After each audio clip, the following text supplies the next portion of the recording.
Hi everyone, we're back Hello. after a very only- long break. Been 3 weeks. Yeah. Oh, it felt like years.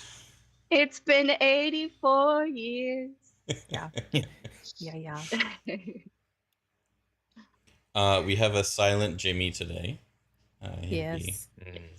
typing in chat. We'll try and relay all his words so that you guys don't miss Taking a anything vow of silence. important.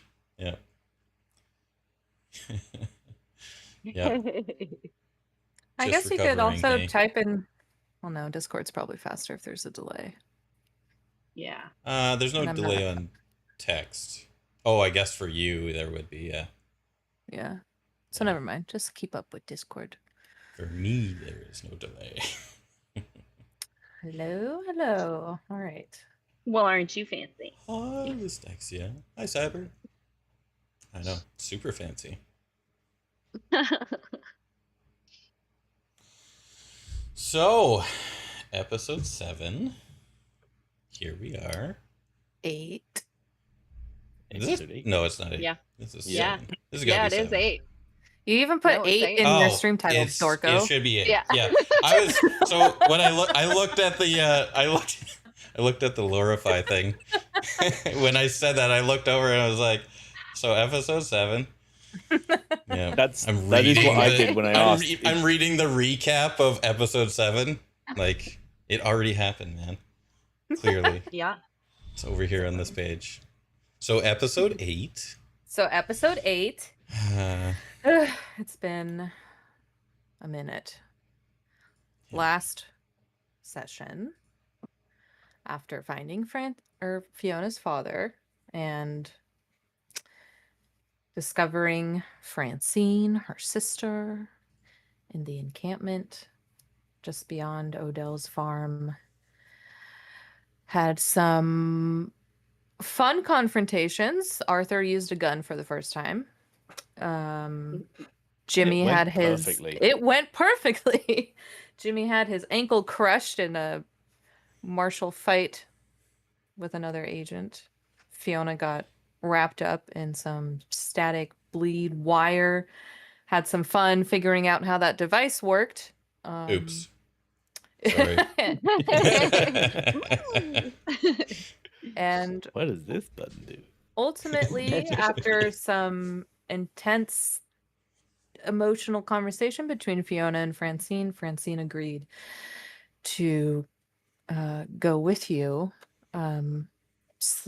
Still apprehensive, but she agreed to go on the condition that you get her to Anastasia. Francine does not know where Anastasia is. You all don't really know where Anastasia is. You interrogated the doctor at the camp, discovered a map that had some information that you were already aware of, as they were bleed thinning sites that you had already been to, such as the Devil's Well and the Lily Spire Labyrinth. And you, on that map, out beyond West Rec, something called the Ziggurat. And when trying to ask the doctor about the Saint of the Ziggurat, it was the kill command word, and he turned to silver, liquid, bloody mess in front of you and died. From there,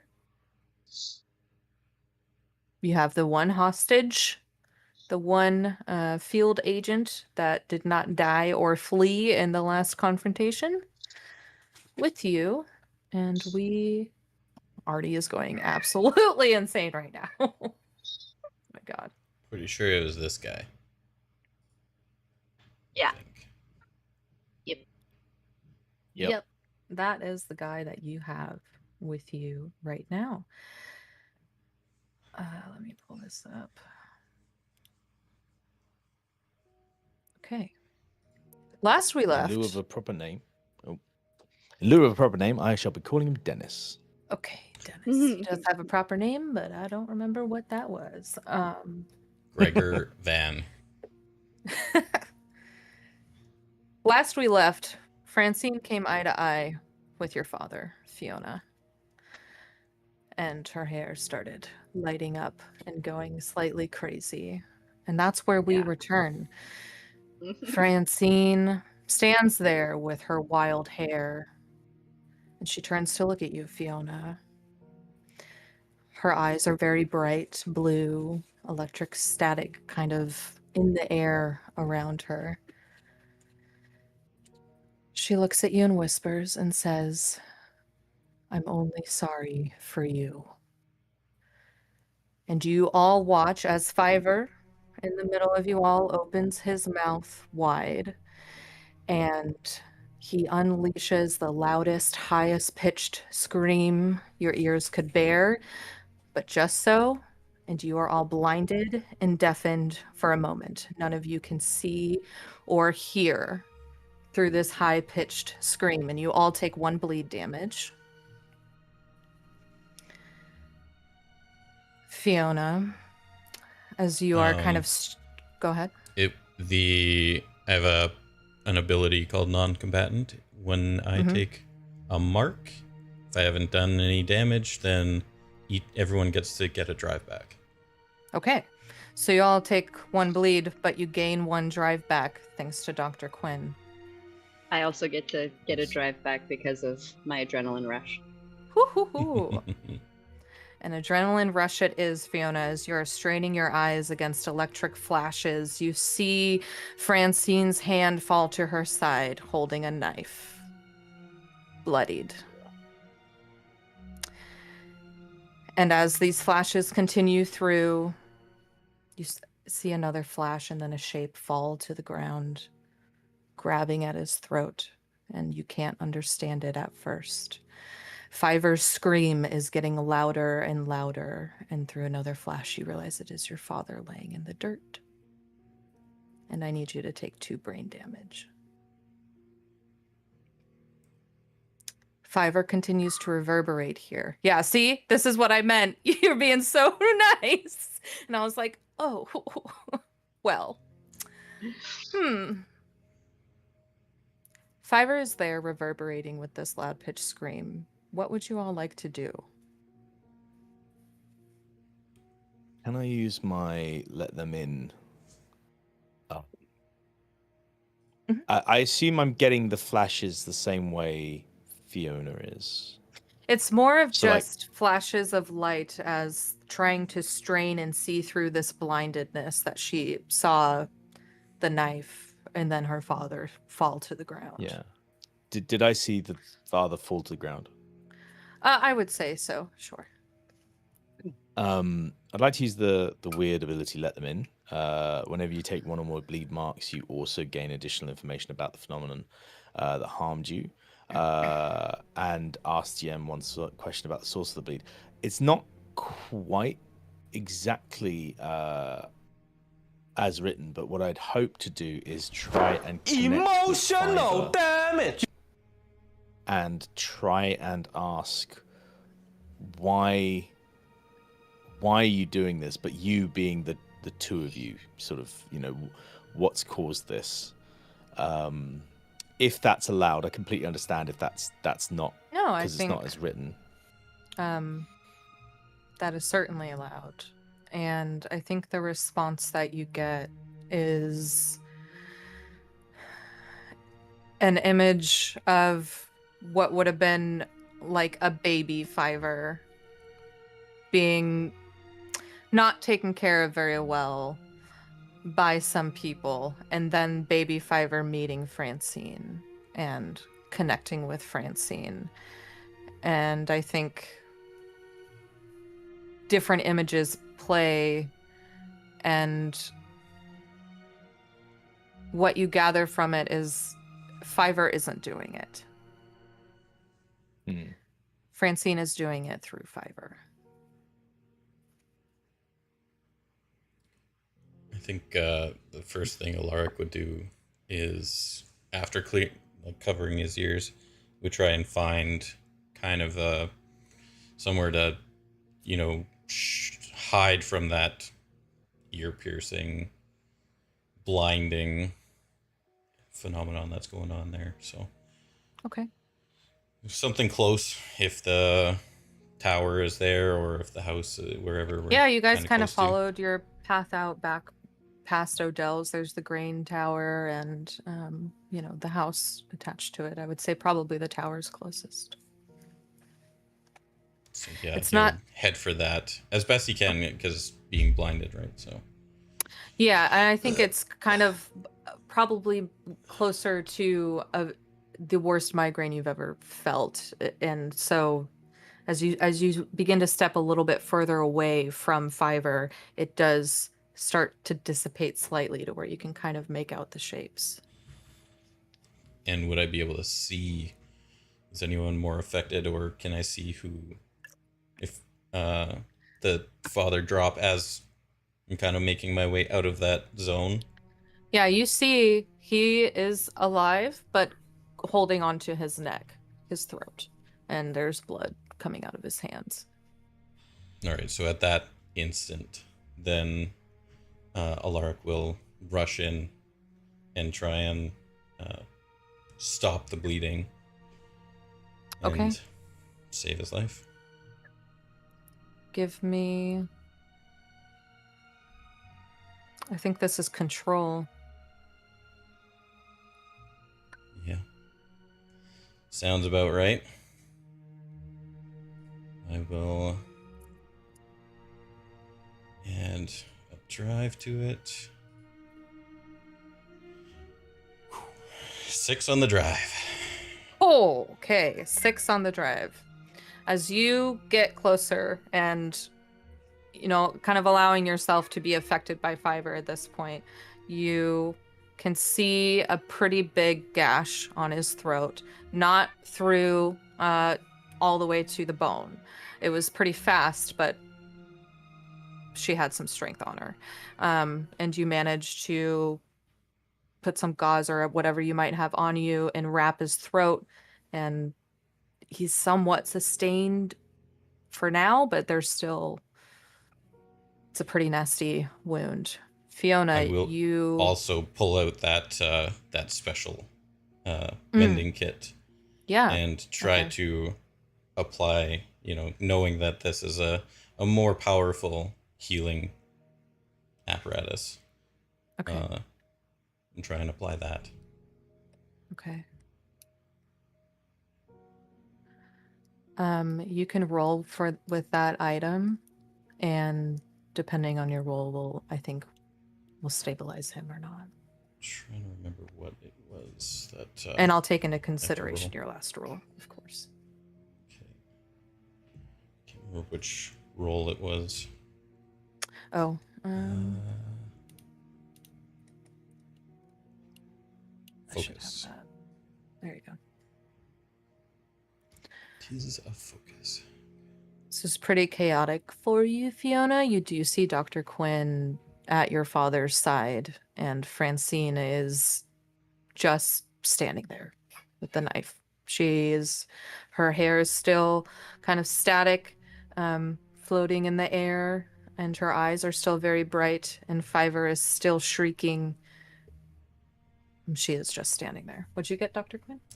So I added a drive, rolled a 6 on the gilded, so I'm going to add back the drive that I took away.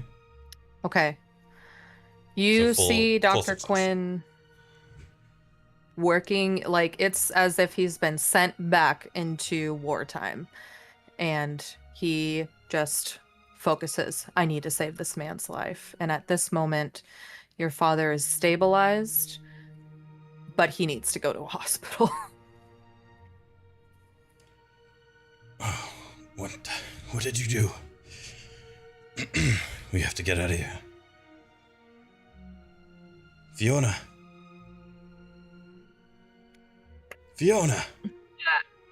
I'm gonna step in front of Francine and make direct eye contact with her and remind her and say, we are going to help you get to Anastasia. I need you to stop what you're doing right now so that we can get you to her so that you can both be made whole again. Give me a sway roll. Okay.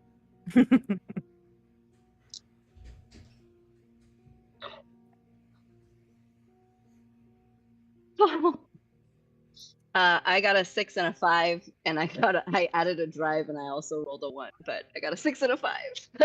Damn. I'm so glad I added that extra die.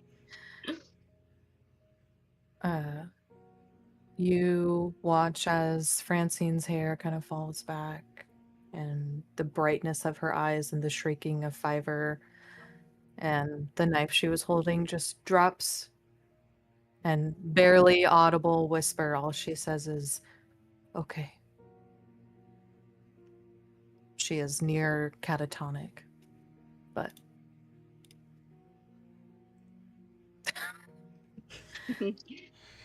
So Fiverr's calm now? as calm as Francine is. Okay. But the shrieking goes, you kind of have a little bit of tinnitus ringing left over. But somewhat calm. Can't believe you saved his life. You say I don't kill anybody. You save them. I'm a doctor. What do you expect? Yeah. What do you think? I'm a doctor, not a bystander. We love this. I would Also get down to 2 down needles. on.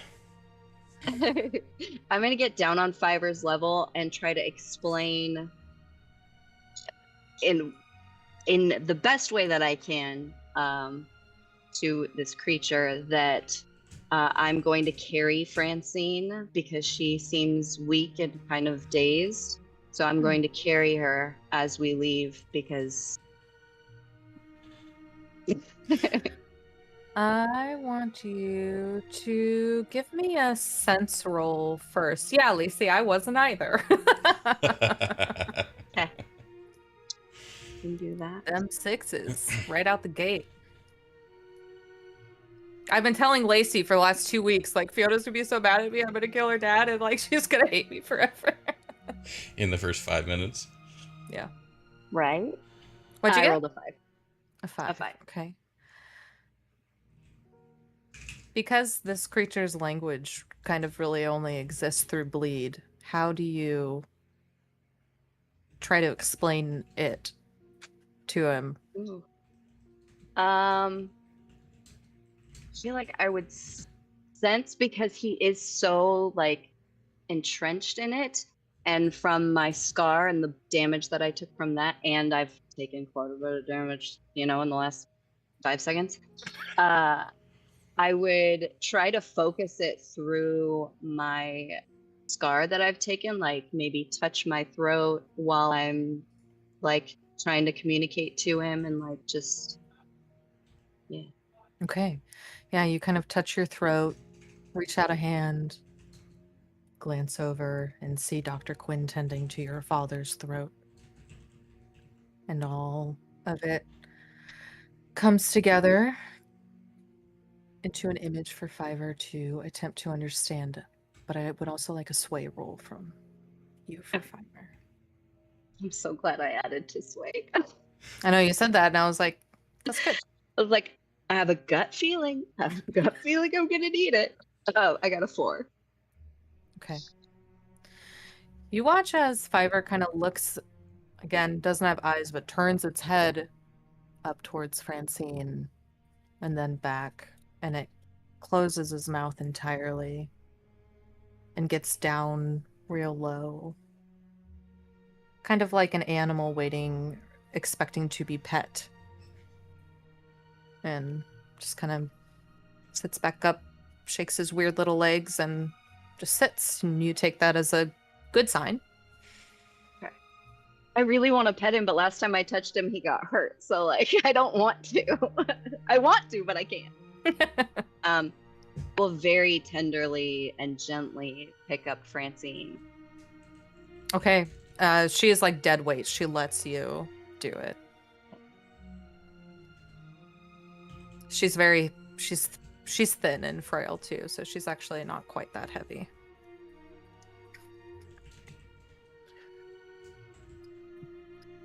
All right. Arthur's gonna help with Fiona's father, so Alaric isn't just trying to carry him alone, knowing that Jimmy is injured. But Jimmy has a leg under him, and Fiona's dad is currently currently he's probably in worse shape, I think is fair to say. So he's going to help there.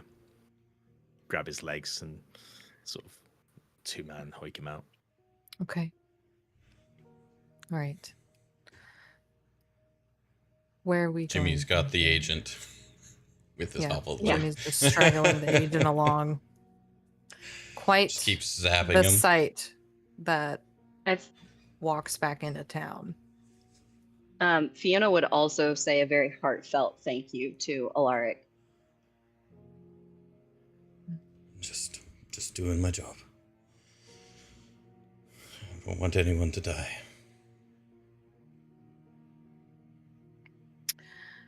So, I would think the first place you return to is probably Oriel, as it's the closest town. There is no hospital in Oriel. You may be able to find a medic with a bed, but more expert care is certainly going to be in the city. So I guess you'll have to decide if you want to try to find care for him here or risk. How stabilized is he? Your roles stabilized him pretty well at this point. I would say if he doesn't see a professional with everything that's needed to help his wounds in the next 6 hours, could get dicey. Fastest way back to town or would be there are some motor cars. There are very few motor cars. There might be one or two coming through town, but otherwise it's going to be a horse and carriage, which are, you see walking back into Oriel, you see a few. So I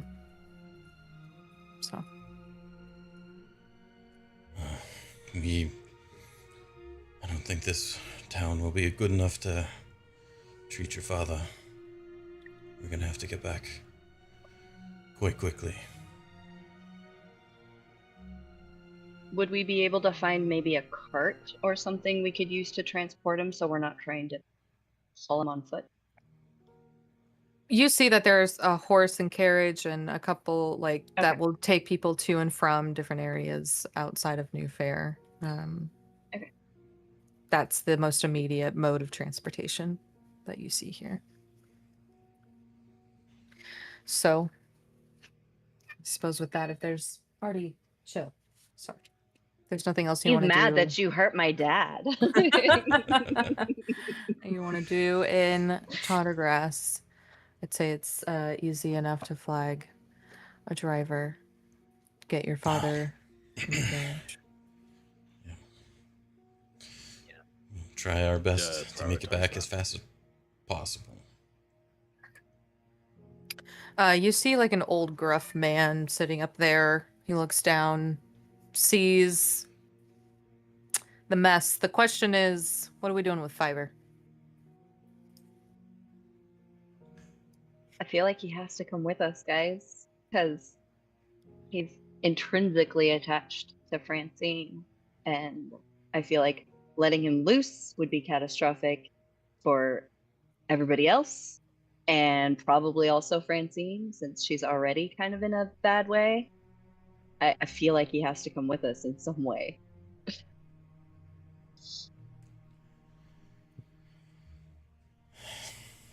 Yeah. Jimmy Can we get concurs. get a cloak that we can wrap around him, make him look like a real dog? You would have a cloak available. One of you would have a cloak if you want to try to wrap him up in a cloak. I mean, he's not that big, but he's probably a medium-sized dog size. Yeah. I just feel like if people see him, they're gonna flip. So Yeah, that's why I brought it up. Mhm. yeah. Between Fiona carrying her sister and Alaric and Arthur carrying carrying her dad.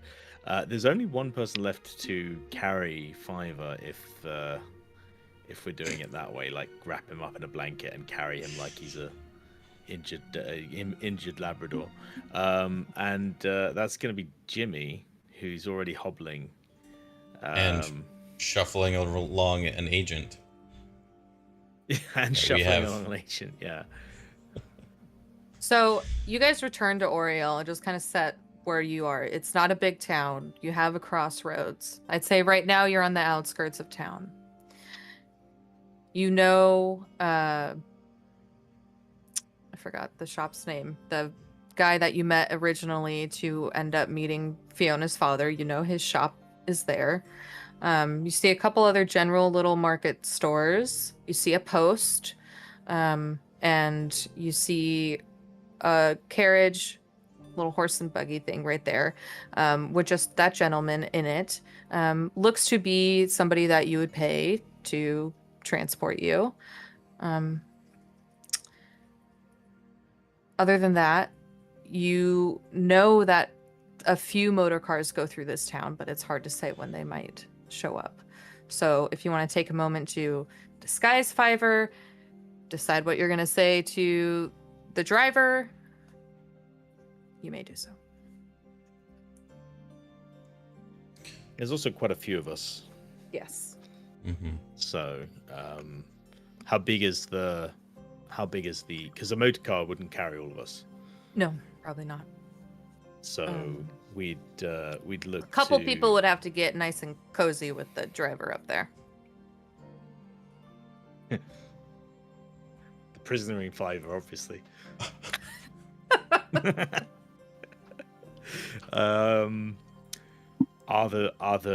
As we probably stop at the outskirts to take a break, and we sit down her dad for a second.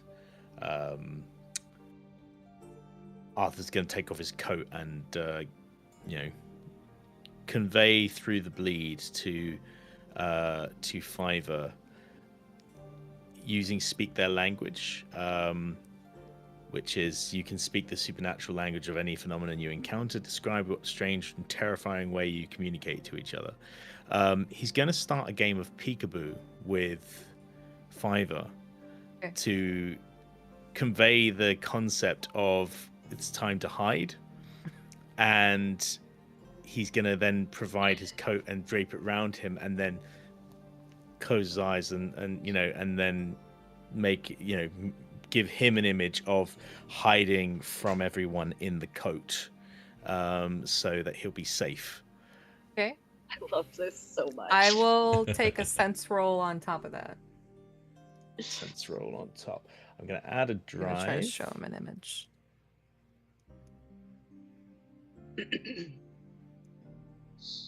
That is 2 3s and a 6. Okay. I assume we're taking that 6. Oh yeah. I I lose the drive, but I'm taking the 6. Y'all get a cloak and kind of wrap Fiverr up in it and try to show him the game of peekaboo. At first, one of his weird little hands just throws the cloak off entirely. And pick it up, put it back on him, try to show him peekaboo. And it's, again, the little slightly dog head tilt thing. But every once in a while, his hands like poke out and just stay there, not understanding to hide again. And eventually, he begins to understand the game of peekaboo and just hides under there. Not sure if he really understands when is the appropriate usage for him to boo somebody. But he understands hiding. Fair enough. I like that prerequisite. At any moment, there might be a boo. Boo. Where's the baby? There he is. Okay, so Jimmy's got Fiverr, kind of a big thing of clothes, kind of looks like, moving every once in a while. Sometimes the hand peeks out and Jimmy just back in. And the guy still tied up in that like bleed wire Yeah. So, Okay. Yeah. I think this is the How are we best gonna it's deal with gonna Dennis? get. you're going to deal with How are we Dennis? gonna deal with Oh goodness. How should we deal with Dennis? Mm. Should we deal with Dennis? Do we have any contacts from Candela in Tottergrass, or was it just the people at the soda shop that we went to?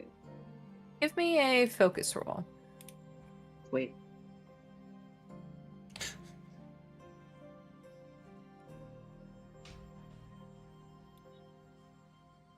Four. 4. You... Man, where'd it go? Sorry, looking for something.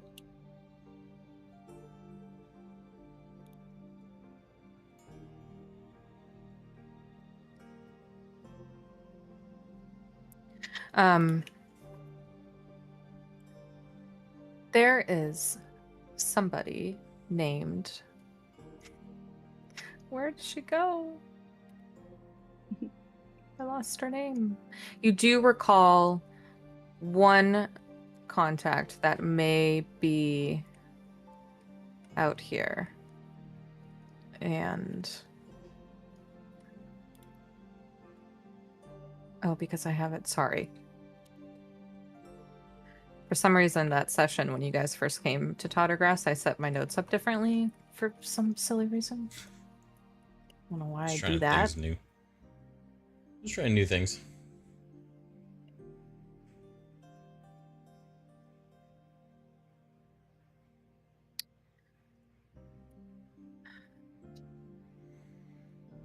In any case, the place you would go to ask would be back at Old Holt's pharmacy, where you originally were, to find your father. So you know that you may be able to, because Old Holt's is really just the main place of Ariel. And I still can't find her name. So her name is Laura. Laura. Would it be a good idea to see if we could hand off Dennis to Laura, and then maybe Alaric, if you need I don't know, a pain reliever or something like that to help my father, the pharmacy should have stuff like that. If you need any kind of supplies like that or anything that'll ease his journey, make it more likely to succeed getting him there alive.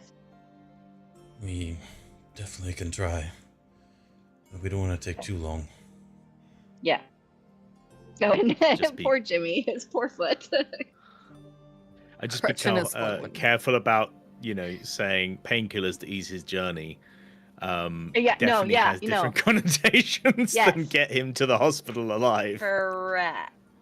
Yes. Yeah. Yeah. Well, But if we could, that would at least lighten our burden if we could hand over Dennis to another Candela agent. For sure. And they could take him directly to the Pharos, and we could take her father to the hospital, which also helps us avoid unnecessary questions about Francine. Yeah. And Fiverr. He's just a baby. A murder Okay. baby. So who's going doesn't mean into to. Old Holt's pharmacy? I think Alaric considering will, for sure. everyone's well, I think you're with the patient. Yes, but I think Alaric would be the one to know what he's looking for. Yeah. Fair. So Yeah, as long as Fiona, can you maybe stay with your father for a brief moment Absolutely. and see what I can dig up? Okay. And maybe Jimmy, we can grab something quick for you. do a quick little makeshift splint. Yeah, and Arthur will hold on to Fiverr and hold him threateningly close to Dennis. in case Fiverr decides to go boo. Okay. That's so funny. All right. So, Dr. Quinn, Jimmy, go over to Old Holt's pharmacy. You see him behind the counter there and looks up. He's polishing something, putting something away. Says, "Oh, you're back already." Yes, and not in a very good manner. Oh, your friend. Whew, that's a pretty heavy limp. We're definitely in ragged order. Do you have anything for a splint and pain relief and maybe anyone? Do you know anyone that's that knows of Candela? Or anyone in town here? He looks over and you see his little shop hand Kenji that was here before. He looks over and says, "Kenji, time to go." Kenji drops something. He's like, "Oh, okay, all right," and he walks out of the store. He says, "Well, when it comes to pain relief," and he's speaking as he's going and pulling a crutch out and some stuff for Jimmy's ankle. I have quite a few options. I have salves. I have morphine vials if you need something that strong. I have tonics. I'm not sure that a salve is gonna do what we need here. Maybe the morphine. I think it's pretty strong that we're gonna need. Okay. Give me a moment, and he goes into the back where you were led to before. You hear him rummage around back there. He later comes out with 2 syringes, wraps them up, and hands them to you. Those are very strong. All right. Keep that in mind. I think you're looking for Laura, is it? Okay. It's been... oh, you know what? That little shit. 1 second. You watch as he walks out towards the door, opens the door, and Kenji's still standing there. He's like, "Hey, Kenji, come back. Never mind." Kenji comes back in, and Old Holt looks at him, says, "Now I know you've been trying to track her or trying to find her. Just tell this nice doctor where she is and stop messing in this bullshit." Kenji looks really nervous. Who do you mean?" And Old Holt kind of smacks him up on the side of the head. "Laura, idiot. They need to find Laura." And Kenji just kind of shakes and says, "Oh, okay. I'll do it. I'll get right to it. Come on, follow me." All right. Before we go following him, can do a quick bandage of Jimmy's leg there, so it's nice and sturdy and less so painful to walk on. Maybe yes. a shot of something I was strong. going to say, he gave you 2 if Jimmy wants it. Morphine might fuck you up, though. He's taking it. Okay. We'll go half dose. All right. Okay. All right. Just a little bit of a pinch here. And you'll jab the needle in real quick into his thigh. Okay. All right. A little half dose of morphine in Jimmy's leg here. All right. We'll, You got a nice follow Kenji. old crutch, and Kenji leads you to a very rundown, abandoned building and takes you to the back of it, where you see a woman with a hat on and some leathers, and she's just kind of rummaging through a box of random shit back there. And Kenji looks up and goes, Laura, I think these are your friends. She turns around and goes, no? Who are you?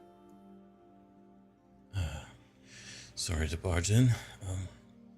We're with Candela. Oh, okay. What are you doing here? Is Kenji all right? Kenji's fine. He's just... He has big aspirations. Okay. So we kind of got ourselves in a little bit of a pickle. We have a few injured people, and this one of them, and he gestures to Jimmy there. And we also have an Eon's agent that is currently tied up. Did you find that? So you found their camp? Yes, we did. Wait, and it didn't go perfectly as we planned it, but she looks at you, Jimmy, with like a slight look of recognition on her face. And I will remind you, before you ever went into the camp, you were distracted by a shiny thing.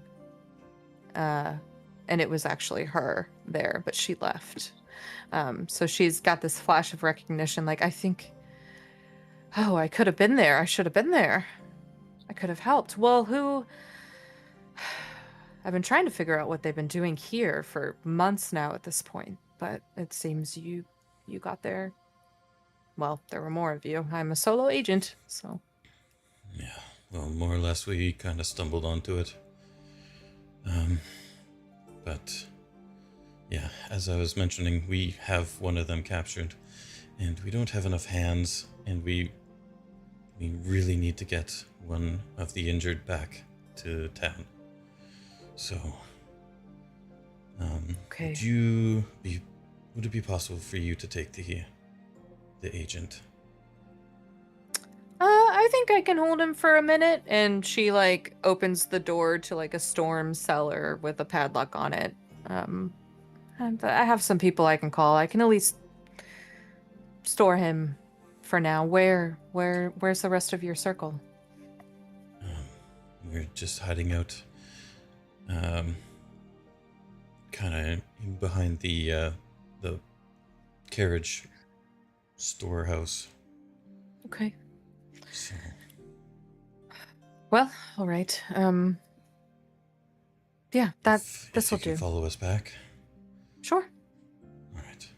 She kind of packs up her things and she looks at Kenji and says, "Go be with your family, Kenji. Stop meddling in this shit. Go. Go." Goes, "Okay," and he runs off. She follows you back to where the rest of you are. You all see a young, beautiful woman with wearing a hat and some leathers, and she's walking back. Jimmy now has a crutch, and yeah. All right. Who's watching over the guy right now? Arthur? Dennis is very close to Fiverr, and so I'm watching over Fiverr. Fiverr is watching over Dennis. And you see, like, every so often a little hand sneaks out, and Dennis is like, and then boom, and then he's practicing. And gives so the thing a pat on the head. It's a sort of positive reinforcement. Alaric will gesture to Arthur and Fiverr, watching guard. So that's the agent right there. I have to tend to my patient real quick. Okay, you do that. Okay, and you see she walks up to you, Arthur, and kind of looks Dennis over. Would you mind helping me get him back? Of course, yes. We've still got him bound with the Yes. machine, haven't we? He's like, looks over at Dennis like, now, Dennis, I'll be honest, I wasn't paying too much attention which button releases you and which button causes unimaginable pain. So, how about this? We're gonna get you over there, and then you can tell us which button undoes the straps. How's that? His mouth is still covered, and he just like does a Alaric- very slow nod. Alaric yells back, "It's the middle one." It's not, in fact, the middle Can't one. tell if it the was middle, if the it was middle the one middle is one or the not. sapping one. Maybe let Jimmy hold the puppy. Yeah. I pass Fiverr on to the recently drugged up Jimmy, who's Yeah. of course going to be way more attentive as a guardian now that he's hopped up on morphine. So Yep. it's what you want every nanny to have. Let's be fair. Yeah, obviously. So he passes Fiverr over and Pretty then, bird. Pretty bird. yeah, just sort of tucks the thing down and is going to help move Dennis into the storm cellar. He's like, saying loudly, "Ah, yes, the middle button. That sounds about right." While Dennis is like, I hope. Okay, you walk back with Laura, shuffling Dennis, getting a little scared now at this point as she opens the doors to the storm cellar and leads him down. She's gonna keep him wrapped up in that. But she looks at you, Arthur, and says, what's the name of your circle?"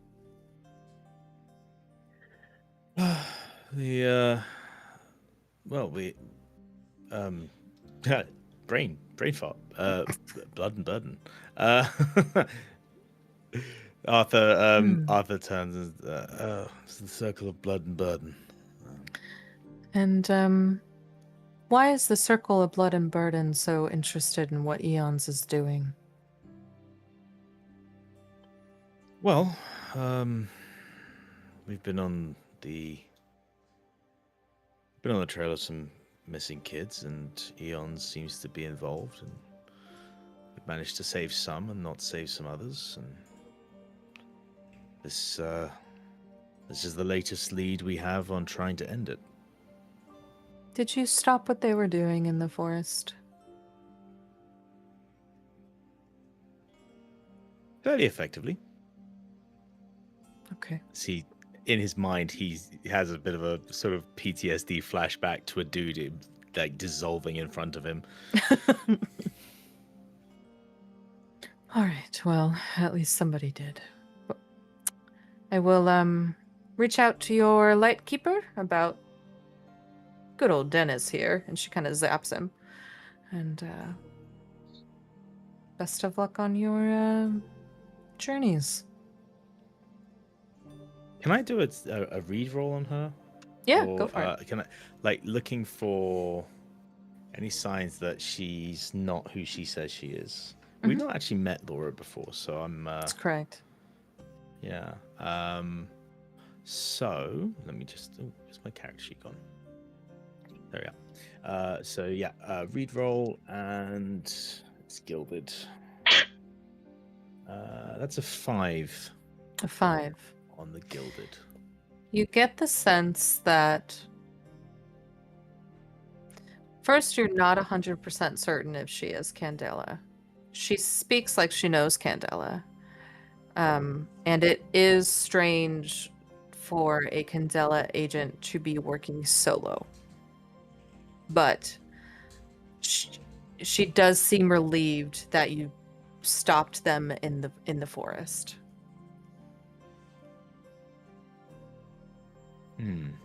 So possibly not Candela, but also possibly not on Eon's side. Yeah.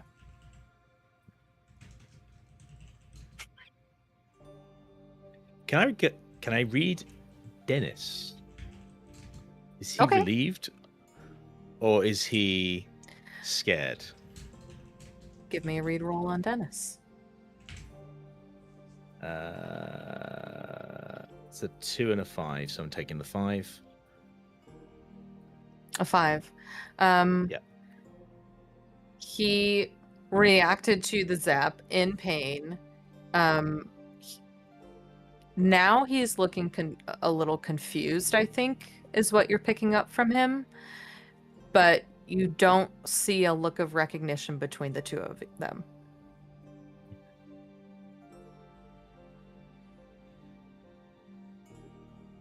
That is interesting.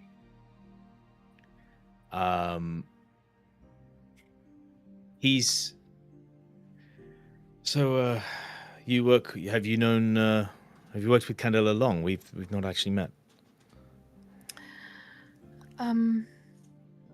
Yes, it's been about 10 years or so. And Matthew's your Lightkeeper as well, or? My Lightkeeper died. I'm sorry to hear that. Oh, it's okay. It's been a few years. I haven't found a new circle to call home after that. It's just too many memories, you know. Understand. It's rough. It's a rough job. Can I ask you, what did you find at their camp? Some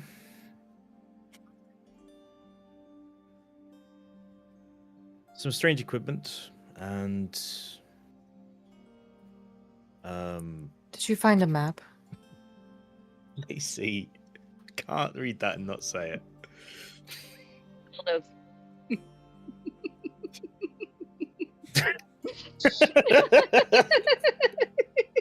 Lacey, aren't you supposed to be at work? Just kidding. I love you. Don't leave. Yeah, get back to them feet, Lacey. 99% chat passes me by without noticing. It's that one word, dildos. Literally in your face. Yeah, he's some strange equipment and someone we've been looking for a while. Did you find a map? We found some papers. I haven't had a chance to go through them yet, so I don't know. We had injured, so it was important to get back and get him seen to.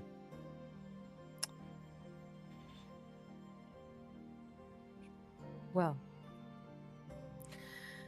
I should get started on trying to get him out of here, and you and your circle need to go do your Candela things. So, again, I'll reach out to your Lightkeeper, and who knows, maybe we'll see each other again.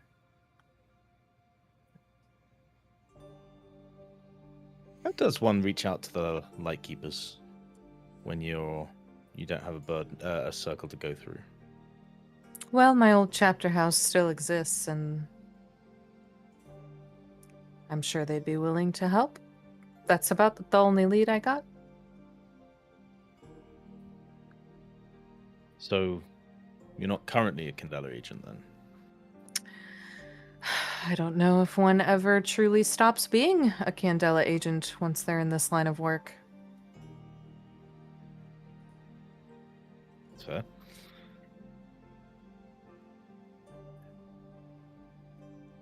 He looks down at Dennis and Dennis still confused but not looking relieved or... Yep. Yeah. And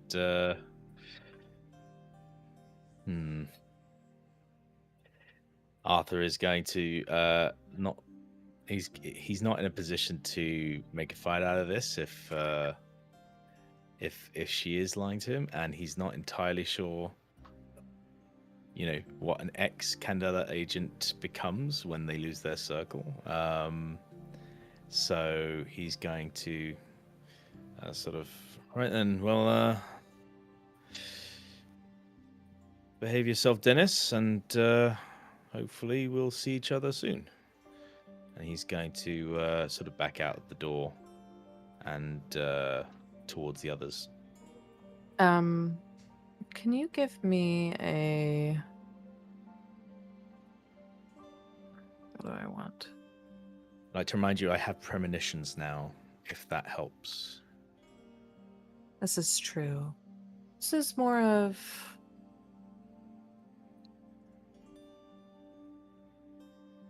As you walk away, just feeling, I don't know, I guess uncertain of the whole interaction with her. Give me, like, I'll let you decide. You can either do a sense roll or a read roll. And, I'd rather do a sense out Do of it. the two. go for it. And I'll take a drive point on that as well to make it 3 dice. And that is a 6, 5, and a 1. So I'm going to take that 6. Okay. And that's... You Drive. feel a, like, burning sensation in one of your pockets.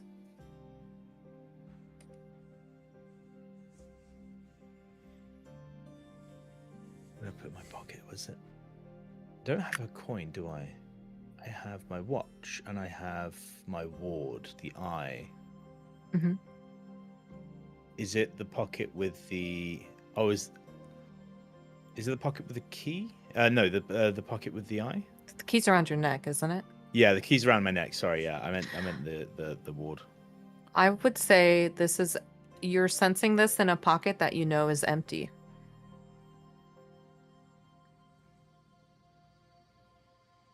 Can I sort of, as if I forgot something, start reach into that pocket? And, Yeah.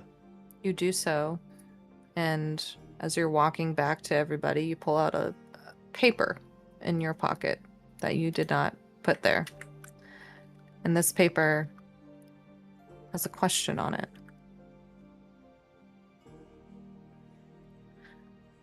It says, "What is greater, the hand that wounds or the hand that heals?"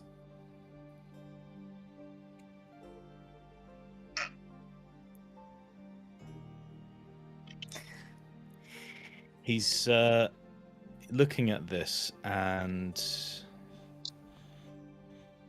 he's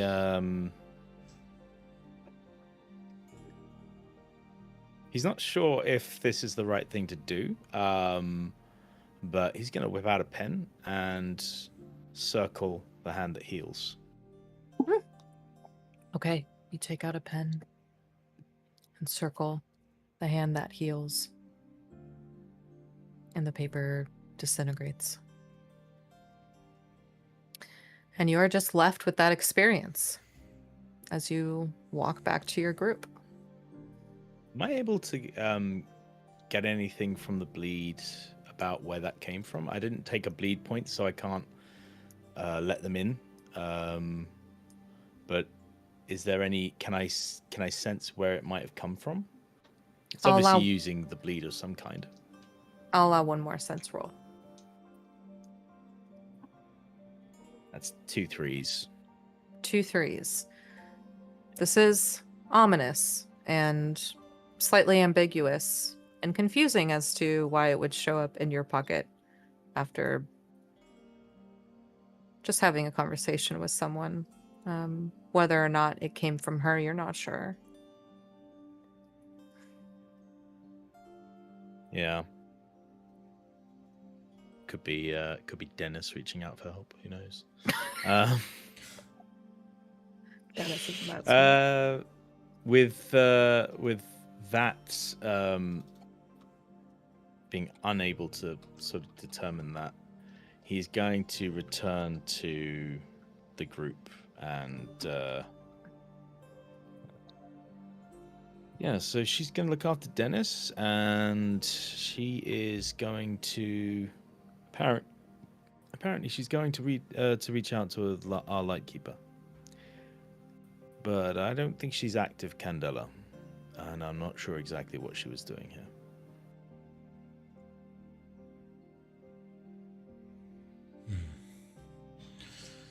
Well, But my real question is, I don't know if we have time to pull on that thread, and I don't know if we have the option to take Dennis with us and not just, I think we need to focus on what we're doing with Mr. Armstrong and get him to safety. And losing a low-level informant who may not give us anything anyway, and may not know anything anyway. That might be the better move anyway. Yeah. There was a lot of anyways. Yes, I definitely prefer to get Ewan back as fast as possible. Maybe we can ask around once we get back about Laura, but it's a second priority. Okay. Can one of you please try and procure a cart?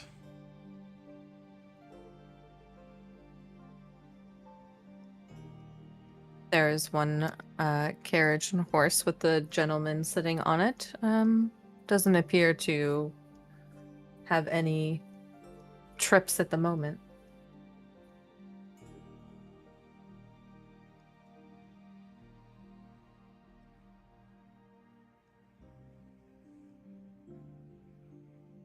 Arthur is going to approach, being the only one not with a patient, not carrying someone, and not hopped up on morphine.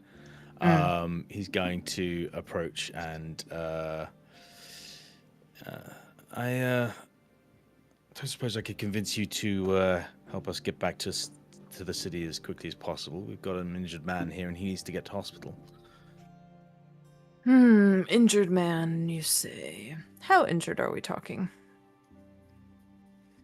My friend is a doctor. He's stabilized him, but he does need to go to the hospital and be looked after under proper conditions. I just noticed the sky is starting to turn pretty dark. And I just noticed that my wallet is, ready to be spent. So how about you earn an extra amount of money than you'd normally do, and we make our way back to town now, and I'll buy you a drink while we're there. All right, just don't get any blood on my seats. Fair enough. And he's gonna give him what would normally be a good amount for a trip to that distance in advance, and that's like half his money gone, and he'll pay more when they get there. He'll pay more, which will probably put him poor for the next month. But Okay. You all load up, and he does do double time speed as fast as he can get the horses going. And first stop, I assume, is the hospital or the Stitch House? The hospital. Not straight going to to the your hospital. Hospital. Okay. We'll go to the hospital in this one. Okay. You go to the hospital here. He gets rushed in. A nurse walks out, and while a couple of people are attending to him, this nurse looks at you all and says, "What happened to him?" Farming accident. A farming accident? Mhm. Uh-huh. Give me a sway roll.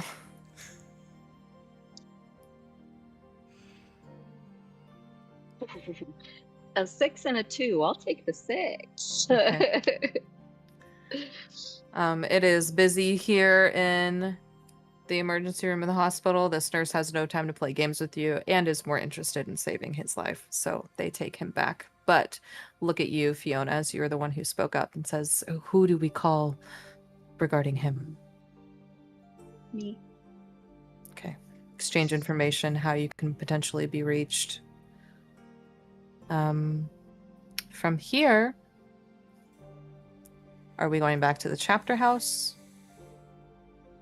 No?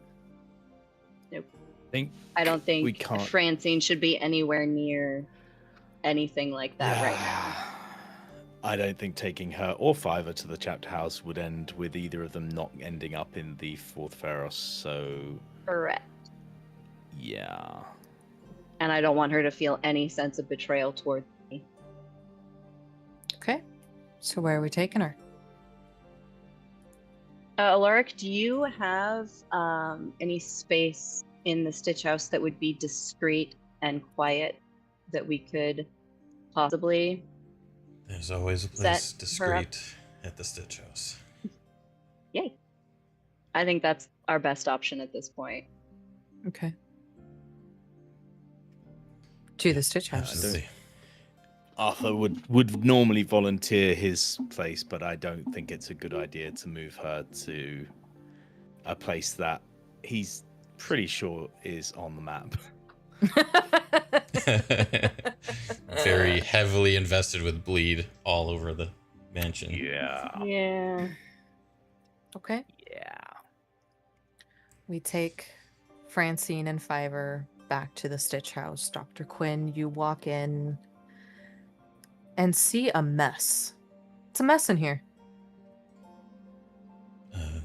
Your assistant is nowhere to be seen, and there are papers strewn everywhere, equipment knocked over. It's a straight up mess. Eloise? Nothing. Anyone here? This is Going to take out my bleed detector, and he's going to wave that around, looking for signs. The Eons members we've seen have all been like wearing armor and empowered by in some way, and carrying bleed weapons, and so he's expecting that there's the potential of bleed residue being left behind if Eons came through. Okay.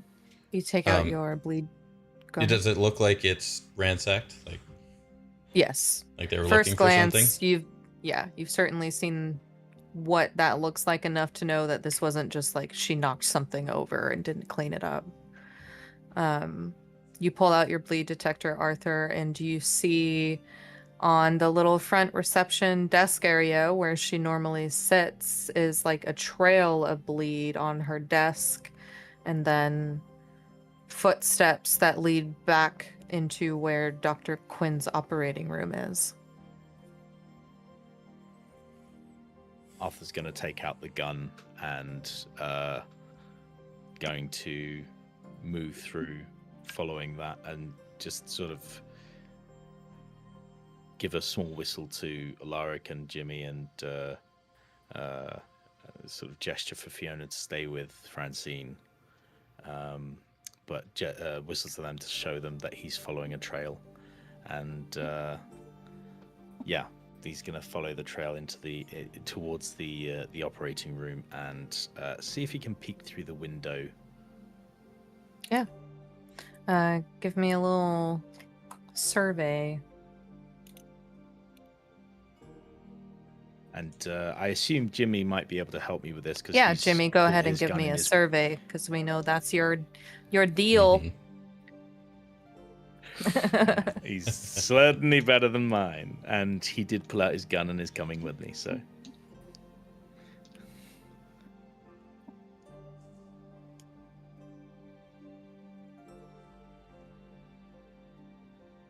Jimmy got a 5.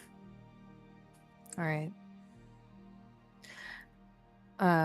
Looking through the window to the operating room, so it's like window, door. You look through and you see a shape curled up in the corner of the operating room. It looks like a person.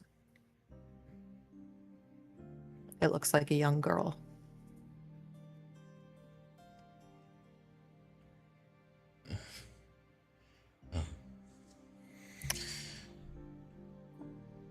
Haven't seen anything yet.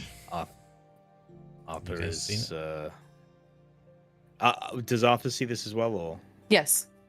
Okay. Arthur is going to quietly open the door. Okay. And he hears in his head, the sound of a of a television detective saying doors and corners, and he's going to Jimmy's really the stud passing action. He's going to look behind the doors before entering, but he's almost certain that they've gone in this point.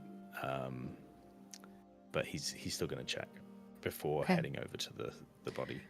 You open the door, check behind the door. You're correct. There is nobody there.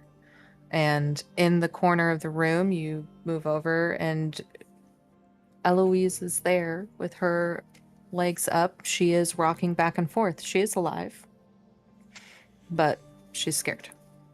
Okay. Alaric and she hasn't noticed you yet. Alaric will kind of rush up to her and, Eloise, Dr. Quinn? are you okay? No, they came in here looking for you and your friends. And you look at her face, you see she has a black eye and like a bloody lip, slightly dried, so it wasn't that long ago, but it's been a couple of hours, and seems like she's just been here rocking back and forth for a while, not sure what to do. He'll start kind of, tending to her. Let's get these looked at. Did they say what they were looking for exactly?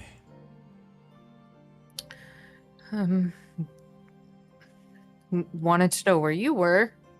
And something about a girl, or I don't know. It was all too crazy and chaotic. And Okay. a key, something about a keystone, or I couldn't make sense of what they were asking for, really. Okay. They know a lot more than we thought. All right. Am I safe here, Doctor? I would say no, not anymore. Maybe. Do you remember Mr. Akari that comes in here every Yes. now and then?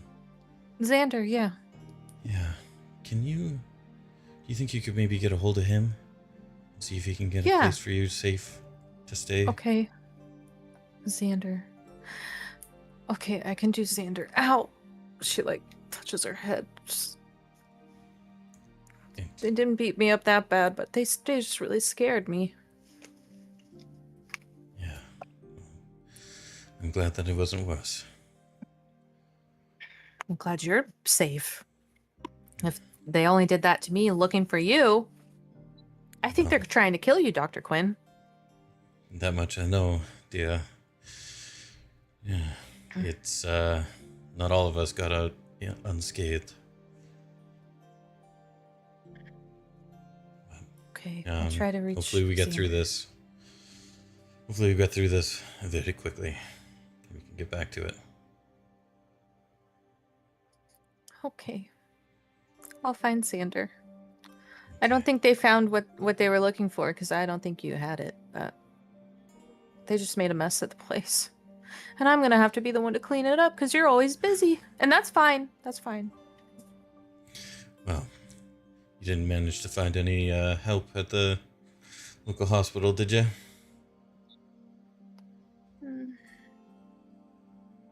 No. It's Nobody okay, wants to we'll come to the continue. docks. Yeah. Can understand Working that. conditions have deteriorated a little bit of late. Yeah, just a bit.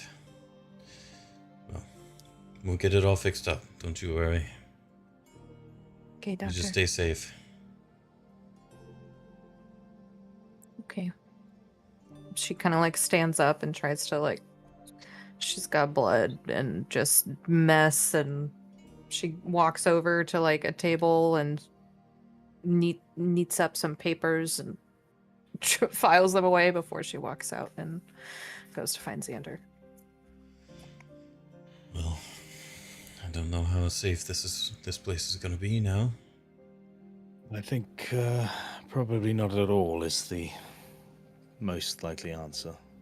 And if they've hit here, then it's probable they've hit all our locations. The ones that they know. Well, they knew our chapter house. They definitely know my place. It's practically on their map, and they've been here. I think we can assume they know all of our places. So we need somewhere that isn't one of ours. Yes. I mean, Jimmy, you might be the one to know the darkest alley around here. Give me a focus roll, Jimmy. Unless... Yeah.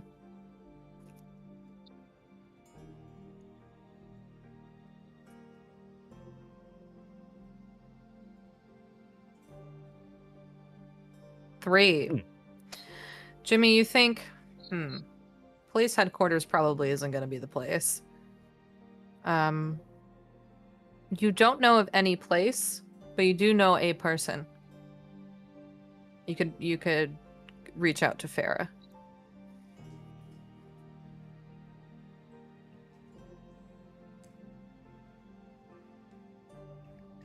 At this time of day where you are, you know that she's probably at the OUP offices right now, most likely.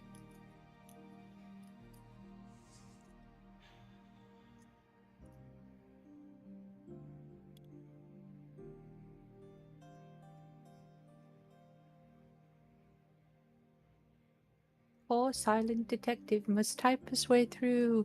Suggest we hit up the OUP offices. They're in between the police and Candela, and probably our safest bet right now, as far as people I'm aware of. Hey, Sloth. I would agree. Lovely. Farah might be the only person that has, as far as you all know, or as far as at least you know, Jimmy, has not been touched by all of this, aside from finding that case file. Okay. Well, if you think we can trust this person. Yeah. Let's go hunt down Farah. Okay.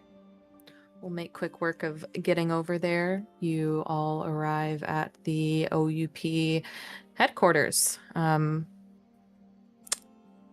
Jimmy, you walk in first. I will do some of this for you since you can't talk, but you walk in first. No, go ahead, Arthur.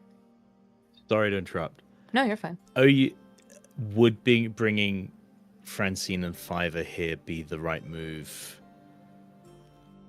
It's one thing if we as members of Candela show up and, we link in, but if we walk an honest to goodness phenomenon in through the door, it just feels like that's, Should probably keep them outside for the time being. I tend to agree. I would,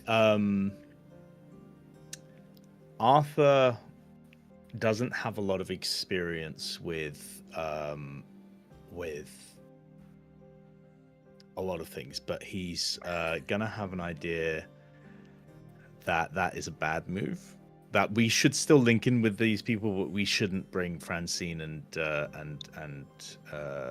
there. So he's gonna do what any member of the aristocracy, whether they've fallen on hard times or not, would do when they want to be somewhere discreet and where no one asks too many questions. We go into the red light district. We're going to the red lamp district. I would suggest we get a no-tell motel in the red lamp district under Mr. and Mrs. Anon and Okay. not hotel time, and we take Fiverr and Francine there, and maybe Fiona, you guard them. Yeah, I'm not leaving them right now. No, yeah, that's fair. And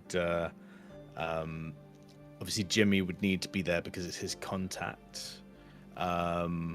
and that would be, so if we split, Alaric or myself stays with Jimmy, and the other goes with Fiona and helps protect Fiver and Francine. And yeah, that would be my suggestion. Let's see. I like it. Maybe Arthur, you stay with Fiona and Faber. You seem to have a connection. Oh, you say it. I'm just doing what every member of my father's inner circle would do in this situation, or whenever they want somewhere discreet, they'd go to the Red Lamp District. I myself have never been. Jimmy If you is insist. familiar with the Red Lamp District, and I think, Jimmy, you would recommend that they go to a place called the Library, which is not a library in the Red Lamp District, but Intriguing. you know that is a place where people don't ask questions, and it's pretty busy in that people will be distracted enough to not likely pay attention to Fiona and Arthur and Francine and Fiver. Okay. All quiet in the library. All right. Or is So it? we split Or the is it? party here, and Dr. Quinn goes with Jimmy to the OUP headquarters to try to reach Farah.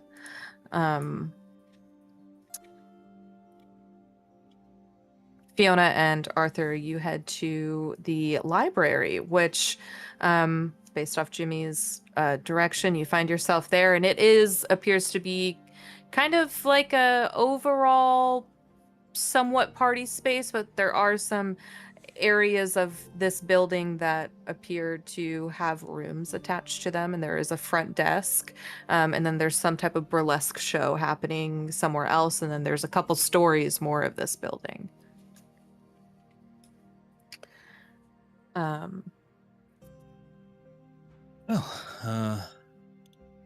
I'll get us a room. I imagine a man walking in to get a room in an establishment like this is probably going to be less probably going to be less unusual than two women and a monster. He's not a monster. He's a baby. Stuff could be two things.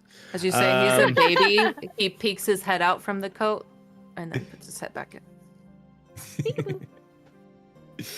And Arthur goes in and is going to ask for the the second nicest room they have. Yeah, you walk in, it's pretty loud in here. You see a beautiful 40-something woman with her hair all done up, lots of makeup. She looks at you and says, "Hey, sugar, you looking for a room?" Yeah, just a room though. Is it just I'm you, expecting- or do you got any friends? I'm expecting some company. All right. Well, we got the suite, or we got just our standard. Let's take this. Let's take the suite. All right. Do you want bottle service too? Not for now, but I might change my mind later. All right, honey. And she slides a key across the counter to you as you exchange money. And the number 3 is on the key. She points just down the hallway at the inn. Thank you. And he's going We to, have a side door if you well, you know. We have a side door. Yes.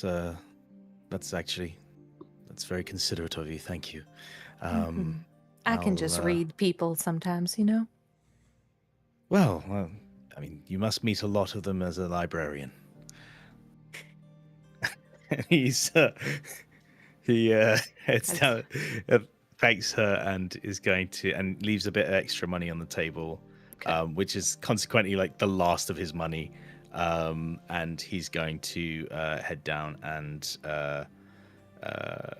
using the side door, let them in and get them into the room. Okay.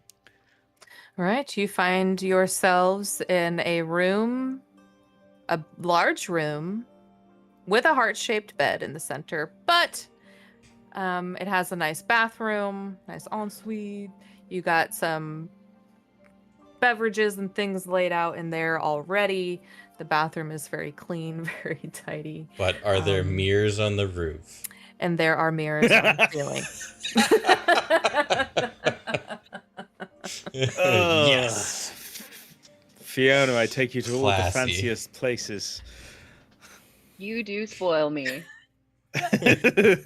Lacey, shut up. Fiona, you have been carrying Francine for quite some time now. She has remained catatonic for essentially this entire time. I imagine you just kind of lay her on the bed, but she stays in that state.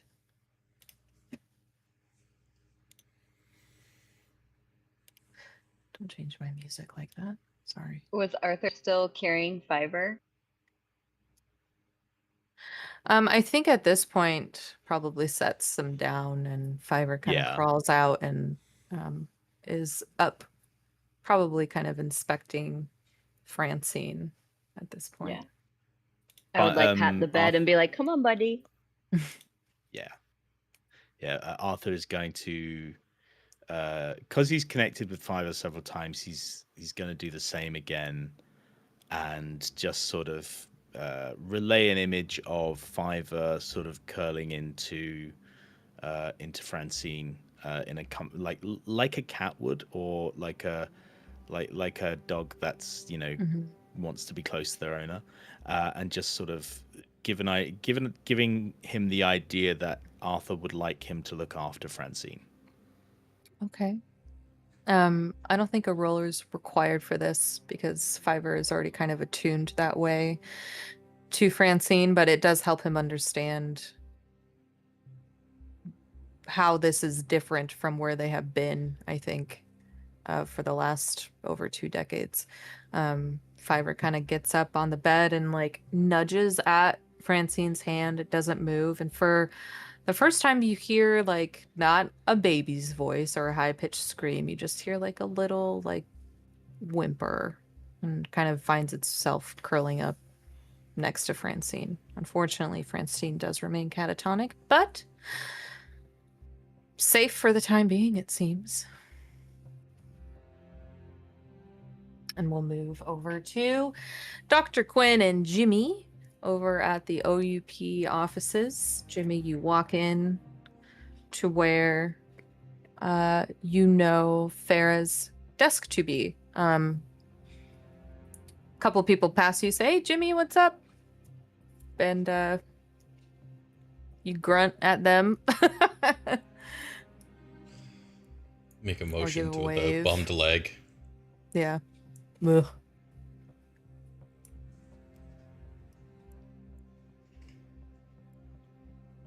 Yeah, you are hurrying through to where Farah is, absolutely. And you come to her desk. You see she is not at her desk, but you see her just off the way in the middle of an argument with Baxter White, who you know is the head of the OUP. They're in some type of heated conversation. You can kind of hear bits and pieces of Farah being like, "I told you, we need to find out who it is. Baxter, we can't keep..." And Baxter's like, "Farah, I've had enough of your shit." And they're just kind of in that argument. I need to get my water. 1 sec. Should we interrupt them?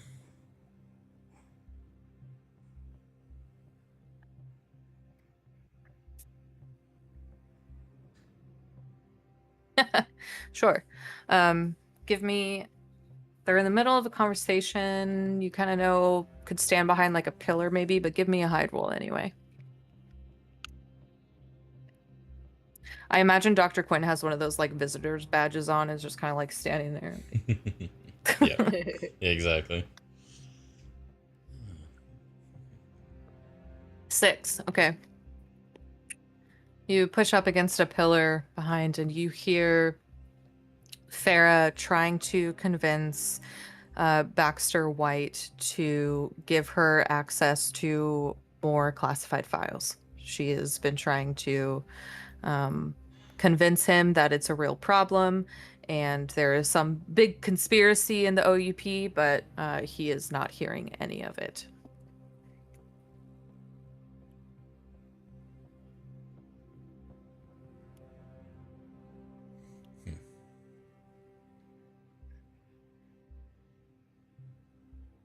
Okay. This conversation between Farah and Baxter doesn't last too long. It kind of ends with Baxter saying, Farah, I'm sick and tired of your games. It's not a conspiracy. Not everything is a fucking conspiracy, Farah. You're on your last leg. And he walks off. And Farah's just like, ugh, and sighing and huffing and puffing.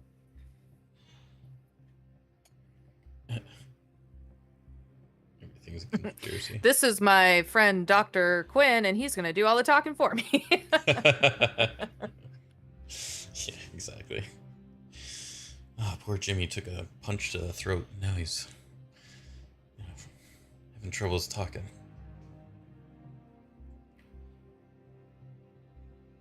Yeah, you tug at Farah's like coat, and she turns around and goes, "Oh, damn it, Jimmy!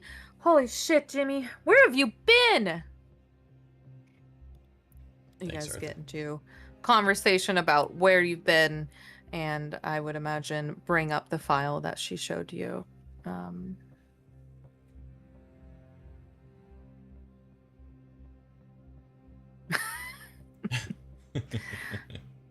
telling you, Jimmy, there are conspiracies everywhere.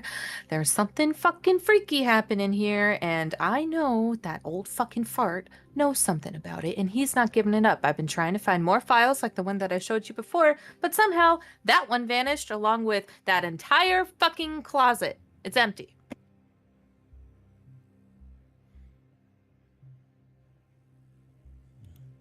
That does sound very weird. Oh, I'm sorry. Jimmy, who is this?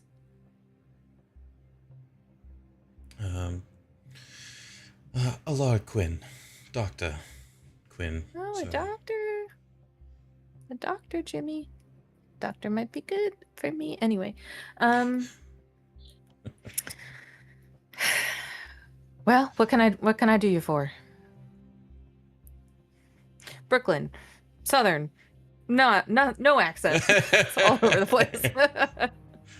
Now you know how You I will feel. give Quinn the floor. It's all All over right, the Dr. place. Quinn, you're up.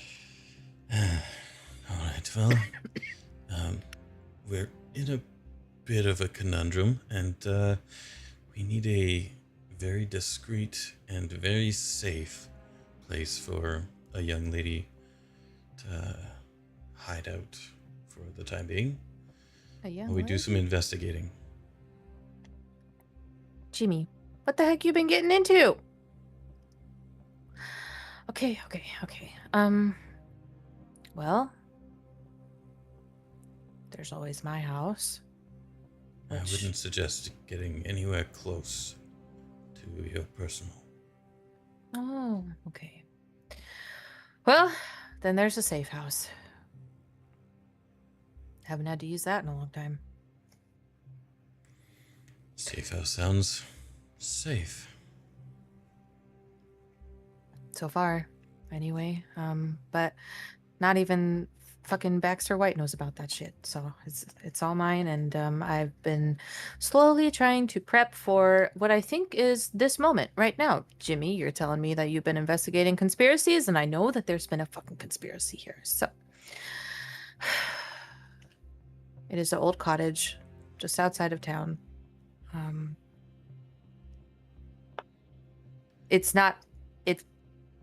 My name isn't on it, but it is mine. Okay. Well, that'll have to do. Can you, I would say just drop me a map and point me where it is, and Oh, yeah. have access. Okay, sure. And she rummages through some papers, quickly draws up, and it's just actually, if you go past the Stitch House on that side, more towards like Seasway than down near Toddergrass where you were. So it's somewhere out on like the coast. Okay. Well, this is going to be a huge help. Thank you. Yeah. I do have, and she pulls a key out from Her neck kind of rips it off. I got more work to do here, but I trust you. You're with Jimmy. She hands you the key. Yeah. Thank you. Thank you again. If you ever need anything, I run the Stitch House down at the docks. Oh, good. Oh, you're one of those doctors. I'm telling you, Jimmy, it's good for me. You'll give her a wink and kind of. Oh my god! All right. So, for the sake of time, you make your way back to, well, The library. I guess Jimmy would lead you to the library where they are, most likely. In the restricted section.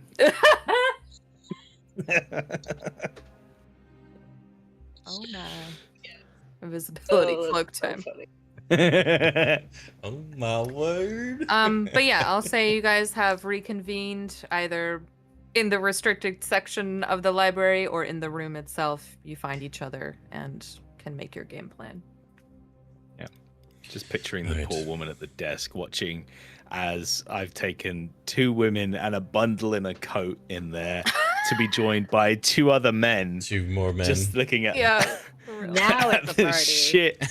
The sheer amount of cleanup she's gonna have to do. Especially That if was they not come a in big the enough side room. door. Phrasing. Yep. All right. So, here's kind of where we're at, and then we'll take a break because I've made it an hour and 40 minutes. That's really good for me. Woo! Yay. Take Francine and Fiverr to Farah's safe house just outside of town, and then your lead right now is whatever the ziggurat is out beyond Westrick. So, just kind of be thinking about what you want to do. If you want to go back to the chapter house, try to find any more information, or just as the bird flies, try to go out towards Westrick. I'm going to go to the bathroom, and we'll reconvene in about 5-10 minutes. Okay? Sounds good. Little breaky poo. I'm gonna take a break. Yeah. I'll be right back.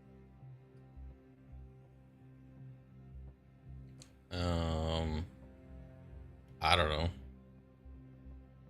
I was kind of leaning towards chapter house, but it also doesn't feel quite right to just jump right or to go back there with who we have. Definitely, I think we should do a quick recce of the chapter house and Arthur's place, but like with the full expectation that they may have been compromised, so we're gonna observe them from a distance rather than up close. Yeah. And like Arthur knows all the ins and outs of his place. He'd probably sneak in through the wine cellar. Like it's undoubtedly there's gonna be like some old secret tunnel or something in his dilapidated manor that he can use to slide in. And with how much shady dealings they've been going on there, yeah, for sure. Yeah. Yeah. It's like, yes, so Dad has this tunnel. It's he likes to call it the murder hole, and but no, I think we should do that and look into whether or not Lenora is safe. And if she is, great. If not, then we will have to probably just make our way to the ziggurat and see what we can do to deal with that. If they've taken started ransacking our places, and I have a feeling that means that they are going to consolidate towards where to the one site we haven't been to, Mhm. and I think that Yeah, means for that sure. there'll be, at the ziggurat. So Primary stable. It makes sense that would be their home base essentially. So yeah, And where they're likely keeping Anastasia. that is a very good Is- possibility. Because if she and Francine, because most of the ones we've come across so far, most of the children have been actual children, but Anastasia and Francine have been with them a long time. Yeah, So and it would make more sense for her to be stable. and I wonder what level of Arthur's felt that you have that silver mark as well, and I'm wondering what happens when you put, like, we're the two that got put back in the real world. For want of a better word, we could just be the experiments that didn't succeed. Right. You know, what happens if you get two people who did get that, like Liza, like Francine? Do they exacerbate each other? Do they synergize? And maybe they have a lot more power together. So Yeah. yeah. Have we talked about the ascendancy at all after we got that, or we found that note? We haven't. Not yet. No. So I think we should talk about that as well. yeah, and I was reading last night about the Pyre, which is a sect of the ascendancy. They're basically zealots. They're like so I'm end wondering, timers, right? kind of, but they use magic to fight magic. Like, I think the description said they use the magic that they claim to hate to try to control, try to end phenomenon and stuff like that. I don't remember the exact wording, but We the could be And religious the- religious yeah, cult and then uses the the- same powerful magic they claim to despise in their attempt to drive phenomena Yeah. from Yeah. the world. Phenomena. and Phenomena. another thought that I had. So the ascendancy as a holy triad of the Father, the Mother, and the Child. And the one guy said something about the saint of the ziggurat. I'm wondering if, like, so sorry, my brain is trying to connect to No, many go things for at it. once.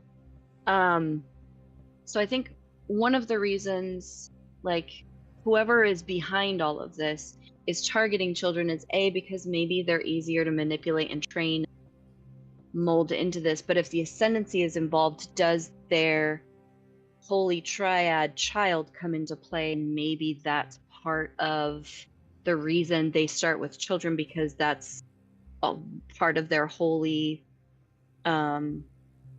thing. And if because they have a holy figure that is a child, is that one of the reasons that they're continuing to take more children to try to control phenomena and do all of that? Just lots of things That's- swimming in my head.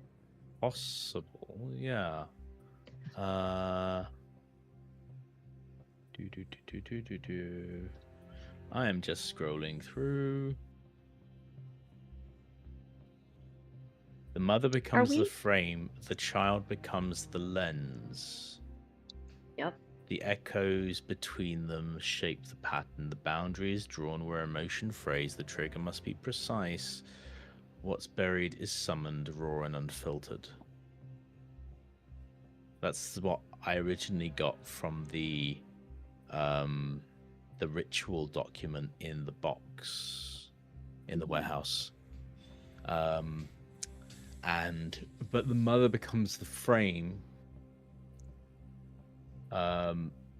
So we might be looking at, because I know that I don't have all of this or all of the details here. That was a bad roll, so I know certain things were cut off, and I'm just wondering if one of the things cut off is references the father, because that would make it an ascendancy thing, rather than the victims, the people we saved that day, the mother and the children. Right. And that's the one I'm looking at. So what do we get from? Because when we got the information from the labyrinth, the details we had was that the symbol that's used for mother in that was tether.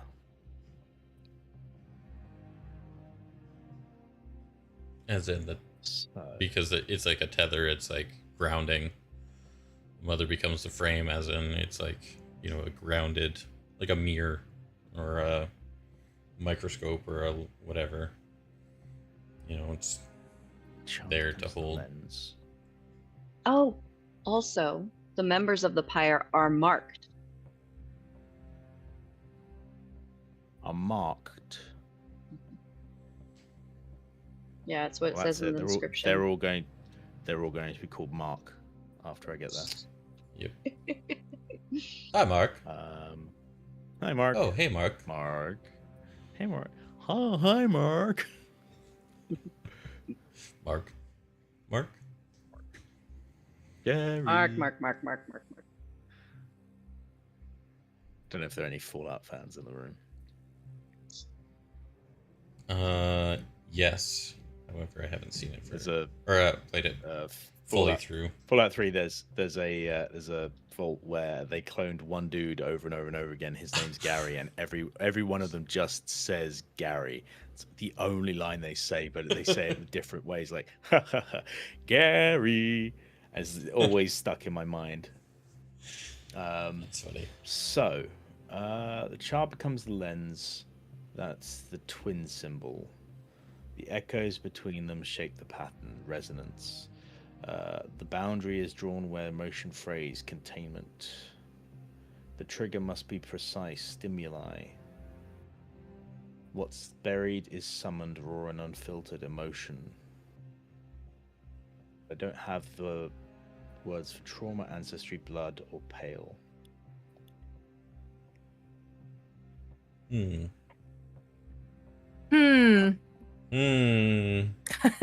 Hi. Oh, hi, lady. Oh, hi. Oh, hello. I'm here. I wasn't listening. No, Yeah. definitely not. It's all right. We weren't listening to Never. what was Two of going on those- your end. 2 of those minutes she was off camera, she was schooling her face to be neutral again. Yeah. I did really have to fight the urge to tell you your mic was on. No, it And wasn't.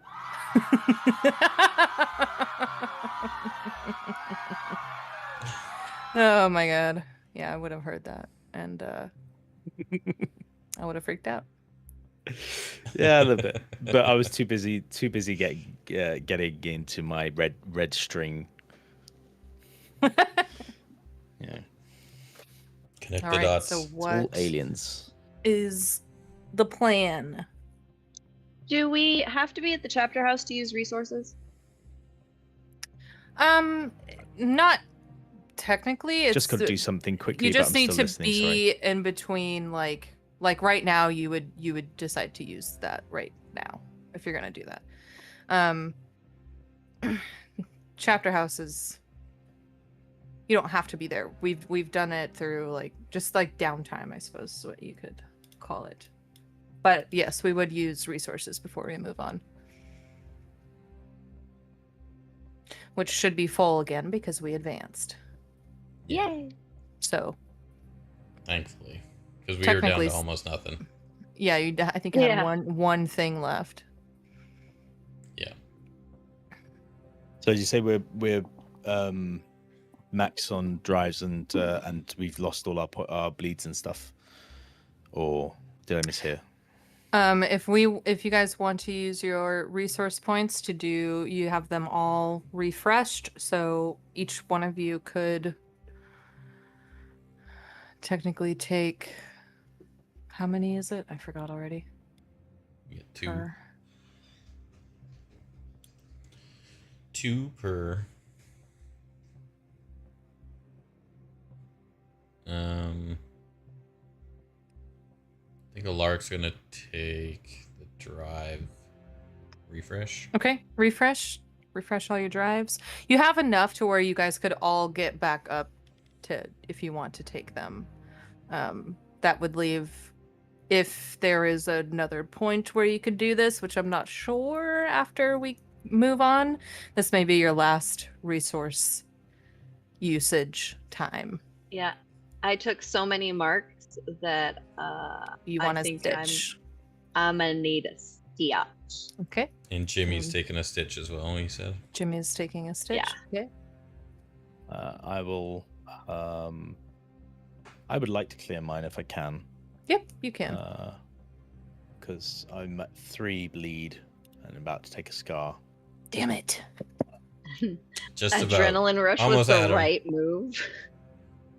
Because I took just enough marks to refresh all of my drives.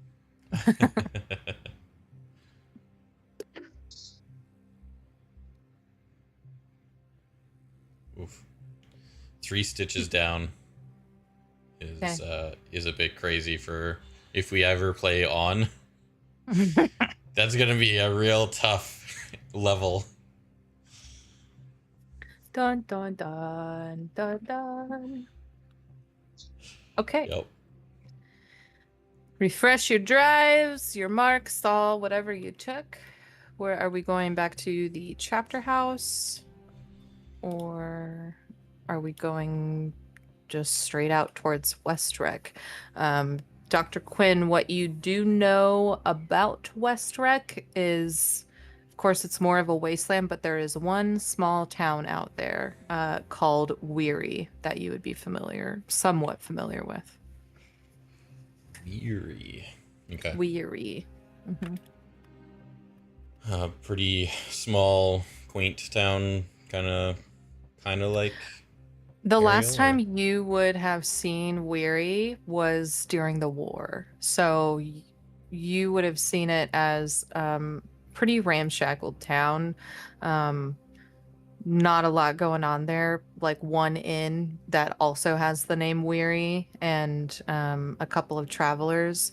And you do know of a group of people also out there called the Owlers. You heard reference to them during the war you never met any of them, but you had heard some people talking about using an owler to cross the plains of Westrek. Ooh. Cross the plains between. No, so it's like Weary is your first stop, beyond. and then there's the plains of Westrek, like the Okay. Badlands, so to speak, beyond. And where okay. the ziggurat is posted on that map is on the other side of those plains. Okay. All right. Well, I do think that we should, at least some of us, should probably stop into the chapter house and check on Lenore. Just briefly. Yeah, Give at her the very an least we should update. warn her. And I'd like to go. I'll swing by. If everything's fine there, I'll swing by my place on the way out and see if there's a similar scene as to your clinic. I have a feeling there will be, but I'll be discreet. We're all going to the chapter house? Fiona can. Fiona doesn't want to go. stay. Okay, Fiona you don't can- have to. Not with her still being unconscious, essentially. I don't want to leave her unprotected with just Fiverr being kind of a unstable force with her being out of commission. So I think I should stay. Okay, so I think you'll stay so just for the sake of time, would have made it to the cottage, the safe house. I think Jimmy probably stays with you out there and just give it, some time, see what the rest of them pull at the chapter house. and we'll see what happens with Francine while you wait there with her. Okay. So Dr. Quinn and Arthur return to the chapter house. It appears to be all fine there. You see Lenora seated at that center table in there. And she looks up at both of you and looks back to you, Arthur, and says, I managed to convince the fourth Pharaohs to let me take a peek at some other files that not even Lightkeepers tend to get to look at. I tried searching for key terms of lattice and your family name, and I found a couple of things that you might be interested in. This is the first.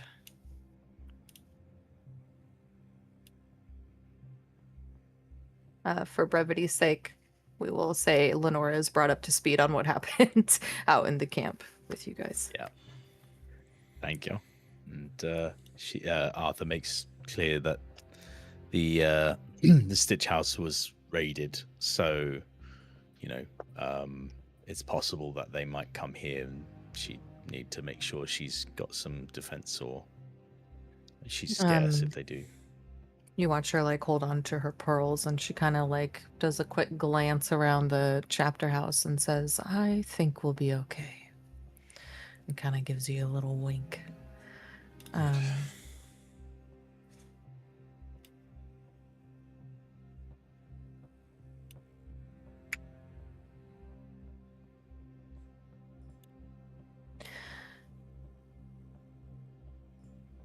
She says, I looked for any of the runes that you had seen, and I found this. Official Candela Obscura investigator, don't know their name, but some years past, we have some of their journal sketches, entries, and these runes appear to be what you have seen before. And it's just some type of, looks like they were trying to answer questions and ask them at the same time on this page. So I'm not sure what that might mean to you. You see questions of, is it twin or lineage? And you see a name on here, Pale Sovereign. It's something new.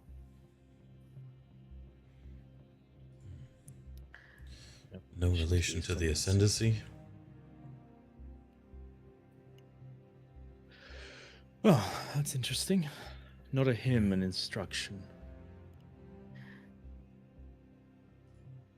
This is a journal entry that reads, if this temple is not a sanctuary, but rather a keystone, then it is not meant to hold alone. It aligns with the lattice, the entire structure acting as a threshold.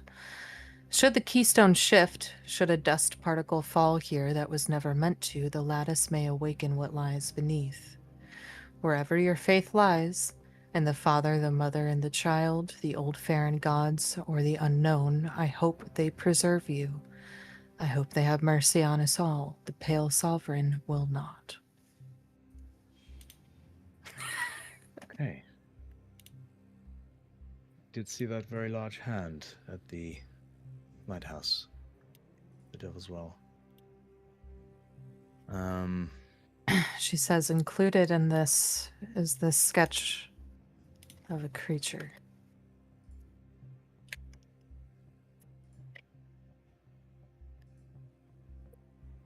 Do not mistake the storm for cover. That is a rather upsetting image. That's putting it lightly. I'm not sure what all of this will mean to you, but this is what I was able to get after much convincing. Thank you. We have a lead on on their last sight seems to be tied up with this ritual. They've called it the ziggurat, which Cigarette. is a type of temple, I suppose, so it makes sense that that is there. We found a map of its location, and it appears to be past the wastelands. Right at the lattice. Well, I can So the assure you going past Westrick is not going to be safe. Yeah. Lines with the lattice, the entire structure acting as a threshold. Should the keystone shift, should a dust particle fall here that was never meant to be, the lattice may awaken what lies beneath. That lattice runs the entire length of the city. Indeed it does, Arthur. From what I can see from these notes, I think your family, and thus Candela, and us, are on the tail of something that may threaten all of New Fair itself. So you must tread very carefully.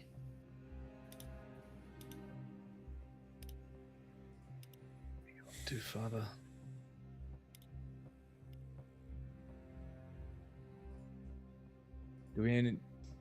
Does this creature match anything in Candela's records or Old Fair myth? This is, I tried to compare, and I have not seen anything else or found anything in our records that matches this drawing. This is all we have of it, and this warning underneath. I'm not sure how this creature is involved in a storm.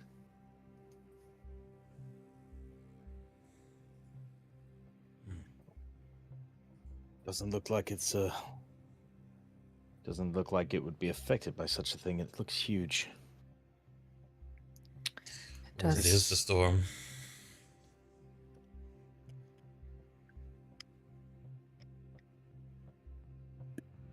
Looks like So you it's are all part of the storm, really. deliberating over this information. I'm going to go back to Fiona and Francine and Jimmy for a moment. In this little cottage out here, somewhat near Seasway, Fiona, you see Fiver is... I got so many Fs, so much alliteration. Fiona, Francine, and Fiver. You see Fiver nestled up into, like, Francine's neck here. She hasn't shut her eyes this entire time, except for right now. Her eyes close. What would you like to do?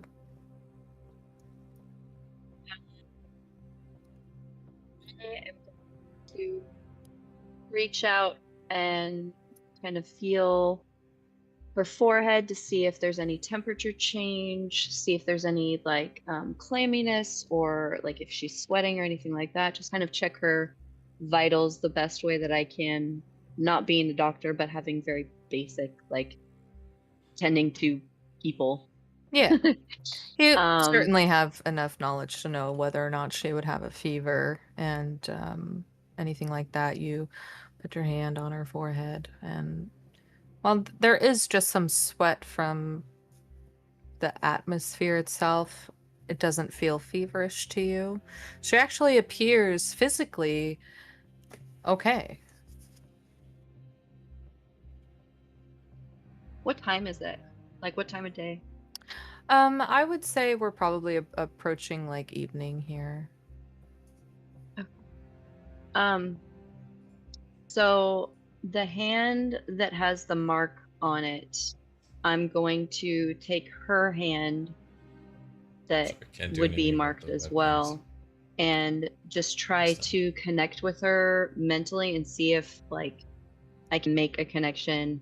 And I'd like to use my coin as well to try to focus and see if I can just kind of make a connection. Not necessarily wake her up, but see if I can see what she's experiencing, if she's like stuck or if she needs help waking up. Like, and just kind of see if I can get a feel for what's happening. Okay. Give me a sense or focus. I will let you decide. Okay. I'll go for it.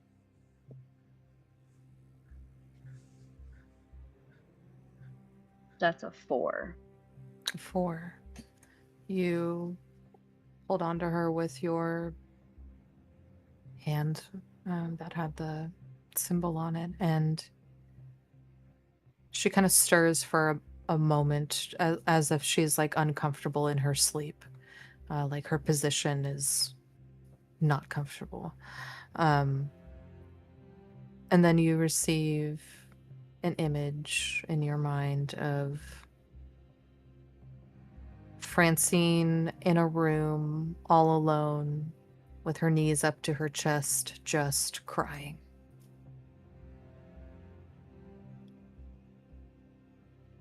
And that's all I'm getting from her? At this moment, that's all you're getting. Give me a sense roll this time. Okay.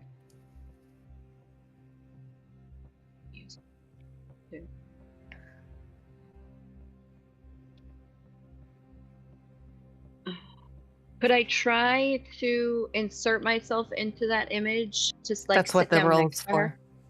Sweet. I got your intention. I got a 6 and a 3. Okay, you're gonna take the 6. Yes, and as you hold on to her, her hand starts to squeeze, and Jimmy, you watch as Fiona kind of slumps over unconscious. Little confusing to you. Fiverr kind of stands up and like nuzzles into Fiona's shoulder too, and kind of moves her so that she lays comfortably next to Francine, and then he turns and just no eyes, but is looking in your direction, Jimmy, as Fiona, you find yourself kind of transported into another place here, and you are in a bright white, like linoleum tile flooring room, and Francine is at the center of that room. There's no windows on the walls. There's nothing on the walls. It's just like this liminal space.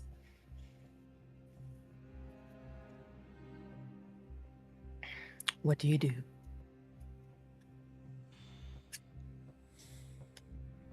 Thanks, Yeti.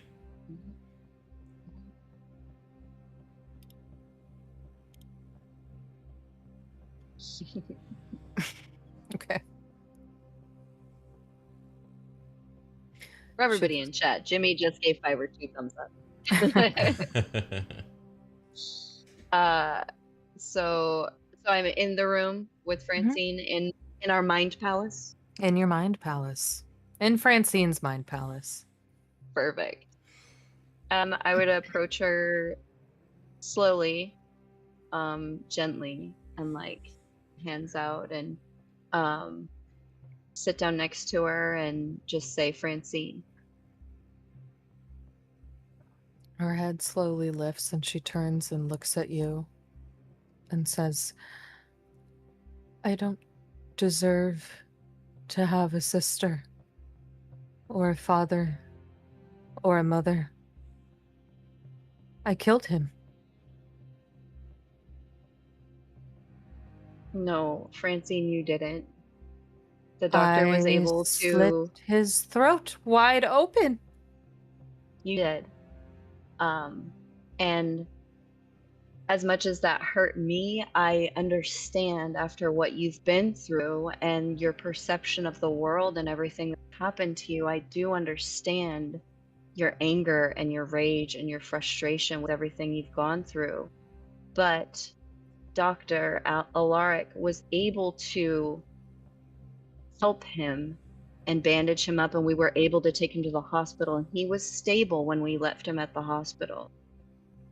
You can't tell yourself that you don't deserve these things. What you don't deserve is what happened to you. The people that took you gave you You're a not life you real. didn't deserve. You're not real. I- You're not real. I am here, Francine.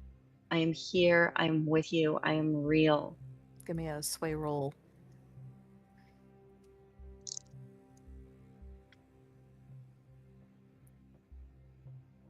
Four.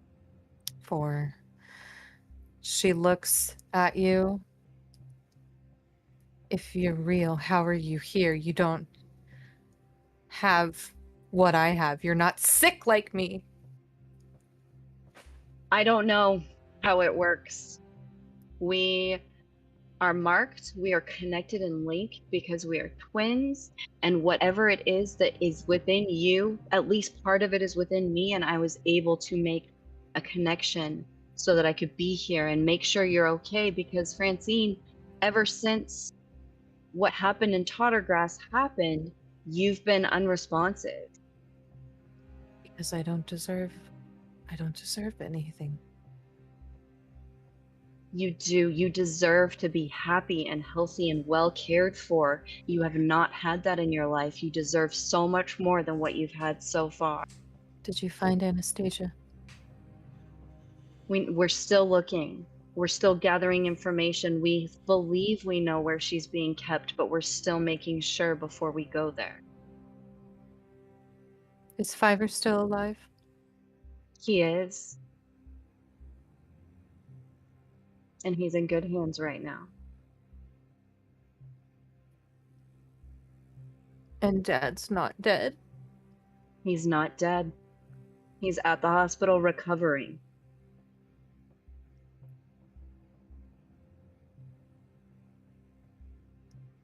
Fine. And both of you at the same time come out of this, and she kind of sits up and grabs onto Fiverr and just like pets him, and she looks at you, Jimmy, kind of confused. But then, fine, let's find Anastasia. Okay. I'm gonna cry. All right. For the sake of time, unless there's anything else anybody would like to do, I will reconvene you guys all in the town of Weary, if that's your next direction. But if there are other things you'd like to be doing, please let me know. I I think just I'm gonna good. ask Lenora a safe way across the wastelands, other than the Owlers, if there is any other The alternative. Owlers are all that I've heard of, unless you have some type of aircraft to take you over. But there are strange electric flare-ups still happening out there from a lore point. The wastelands out there, that's where the big bomb was dropped. The electric event that they essentially a nuke. So, Yeah. but yeah, she just explains the Owlers, or if you can find somebody to fly you over, if they would.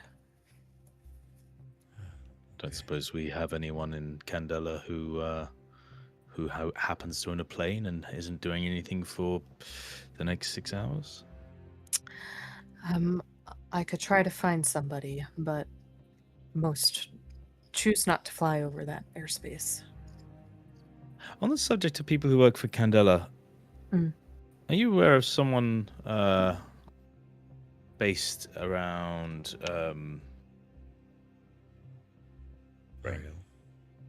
Otary? No. Ariel? Oriel. You Tottergrass. In Tottergrass, named Laura. She said she was part of a circle she was the only survivor, but I got a weird feeling from her. It's interesting.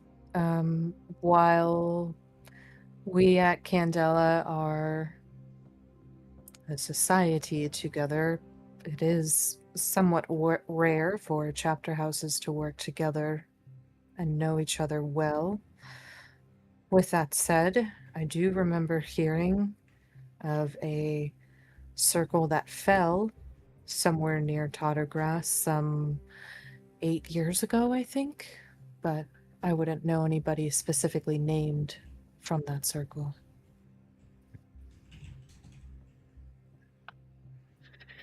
Well, it was worth a shot. Never mind. Maybe it's nothing. And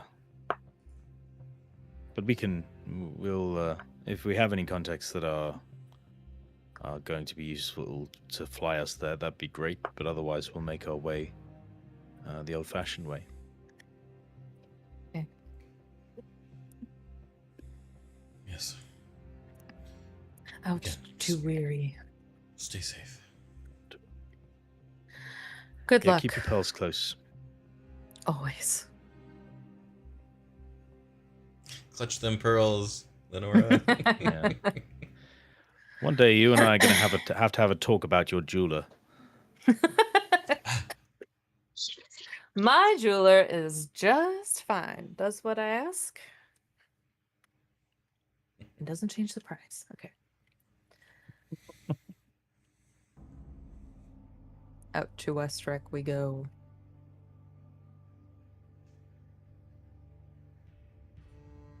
Been all over the place, man. I've been everywhere, man. We're So locked we in. have Francine and Fiverr with you. Francine is shaken, but following her sister. She's staying very, very close to you. Yeah, we make our way out of New Fair, and as New Fair begins to vanish behind you, the road kind of breaks apart into mud and ash, and ahead lies a town you see that is barely standing. You see like a scatter of leaning shacks, rusted metal roofs, walls braced with scavenged rubble, some lanterns glowing weakly here and there. You see a larger building with the words "Weary" posted on it, and that does appear to be the only type of tavern in kind of really anything out here. There are a couple of people around really keeping their head down. A lot of them have larger cloaks that are covered in this like pale ashy dust, and as you step out into Weary, the wind, it is blowing this dust everywhere out here. And so, yes, I have a thing, sorry.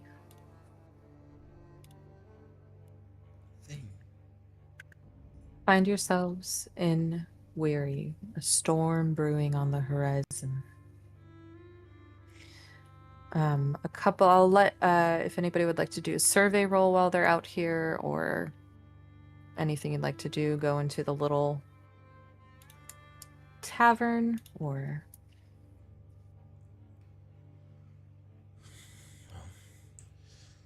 Actually, looks like there's only one place. Yeah. Yeah. Would Arthur know this place based off of what his father was doing and the places that the lattice now what he now knows as the lattice goes? He kind of assumes it's the lattice and the old gas network are analogous with each other. Mm-hmm. Yeah, I would say you know that Weary exists out here, and like any New Faron citizen, you know that the electric event took place nearby.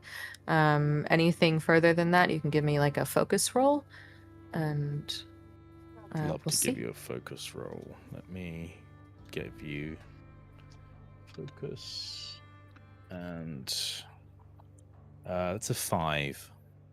A 5, okay. You recall a brief conversation that you think your father was having with Lazar Quinn about something called a bleed storm. And I believe that might be the only, in reference to potentially having it be like it would have been described as extending the networks this way, but concerns of this bleed storm.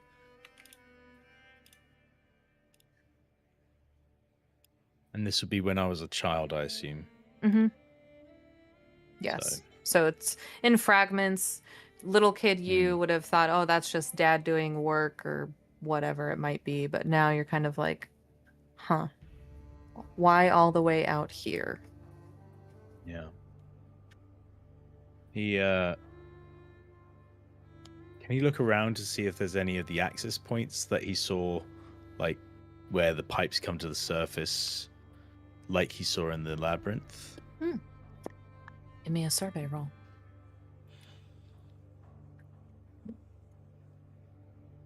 Survey, where are you, survey? There you go. I'm going to use a drive point. Okay. Glad I did. That's a 1 and a 5. Okay. You kind of scan what you see before you, and you see Weary, the tavern. You also see like a slightly ruined watchtower off in the distance a little bit, and your eyes kind of pan over, and they catch just the like glint of some type of metal off to the left. And your eyes move more, and you see like there appears to be some type of junkyard, but you do also see what appears to be like maybe what you're looking for. I'm gonna just go check over there real quick. I'm just gonna see if the piping my father made is similar to that which the labyrinth had. And he's going to head over there, and as he's walking, sort of casting an eye about to see how the town feels. Yeah. See if he can pick up a vibe from the people. You have to kind of walk through the center of town to do this, and you all see this here, but Arthur, as you walk by, there's like a little market stand kind of set up, like a long table in the middle of town, and you see a woman with black and gray hair kind of pulled back wearing a cloak, and she is in the process of arguing with the vendor here. You hear her say like, that's 2 coils of silver wire and 3 jars of oil. Price is what it is. Storm's coming and everyone wants a light. And she argues back, that's robbery. You're selling scraps, not salvation. Don't play coy with me. And the trader, dig them up yourself if you think you can. My price stands. And the black-haired woman, your price breaks legs, and you'll need both of yours when the planes start singing. Drop it by half or I walk. And they just kind of continue arguing with each other at this. And as you kind of walk by and hear this, you see it looks like a bunch of junk on that table. Probably a bunch of junk. But she is after something. So you see that. And then there are just a couple, like, nobody's really grouped up. Bunch of solo people out here just kind of walking either like to an outhouse, to a tavern, to the little market stall. You get closer to what you wanted to look at, and you see a pipe sticking out. It does have the Lichtenberg Gas Consortium initials on there, but it looks like this has not been used in a long time. There's dust everywhere. And then you hear like metal hitting metal coming from the junkyard that's next to it. Can I peer through the fence at the junkyard to see what the metal is, what he's hearing? Okay. Give me another survey roll. Let's say 4 and a 5. I'll take the 5. You catch like a piece of metal being thrown, hitting more metal, another random piece, and you see there's somebody like scavenging through this junkyard, tossing pieces, grunting to himself, tossing another piece here, looking at one very closely and pocketing it.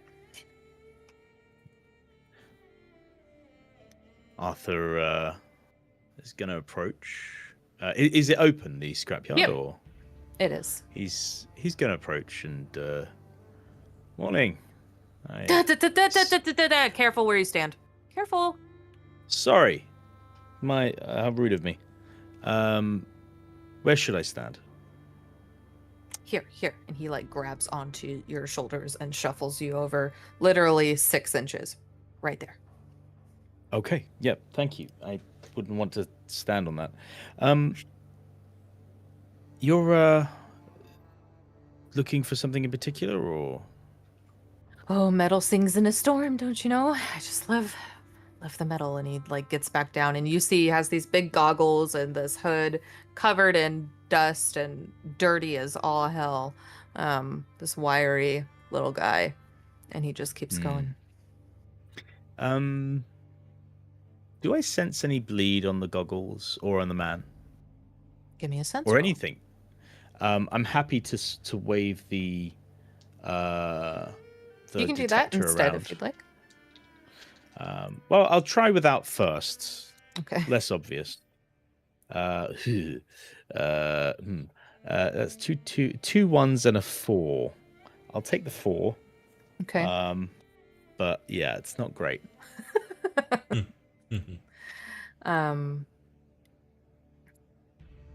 You look at him and the things around, and a lightning strike goes off pretty close.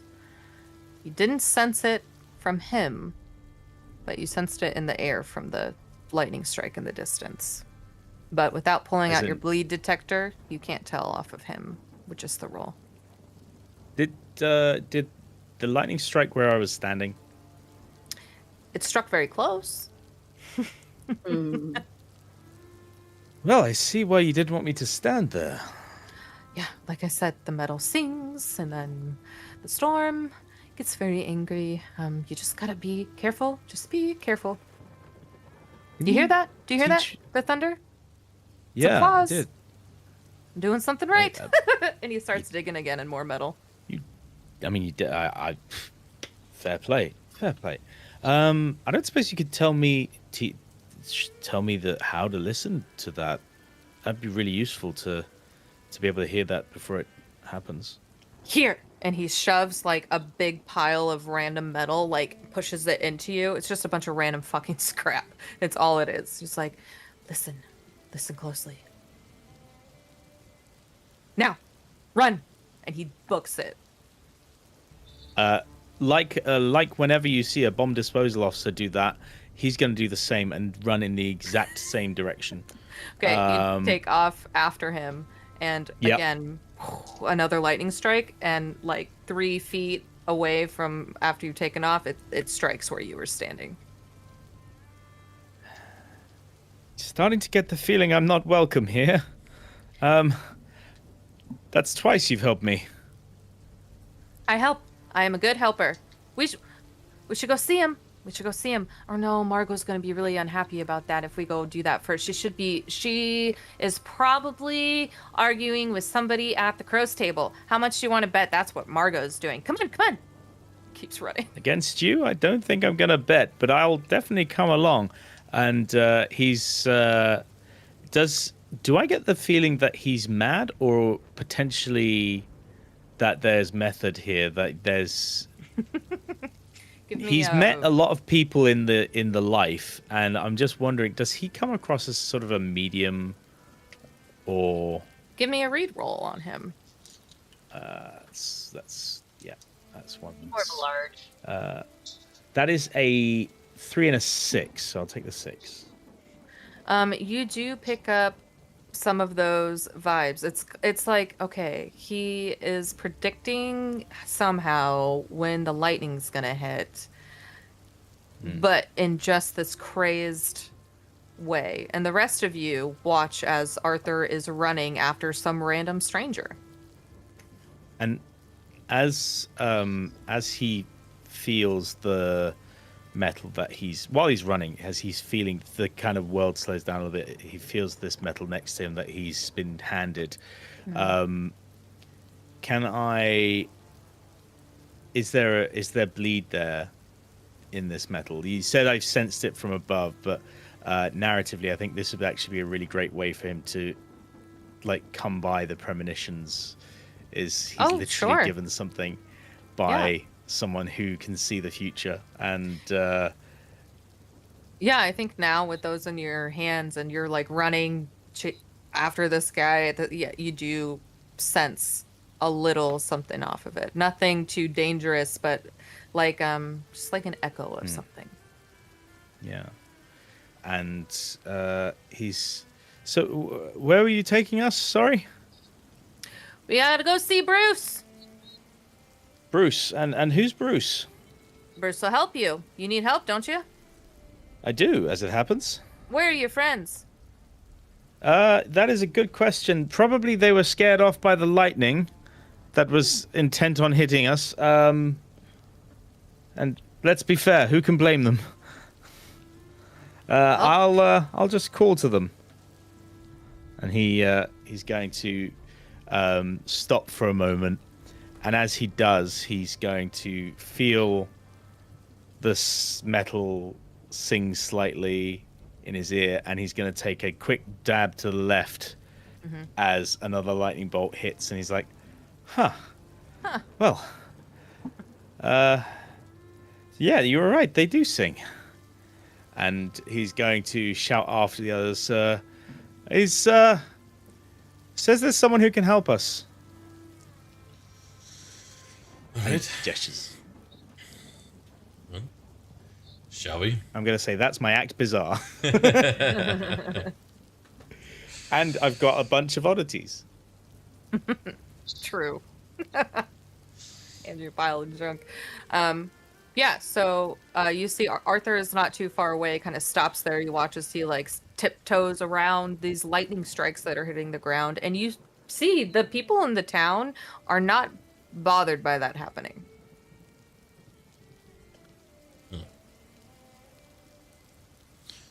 Just grown attuned to it.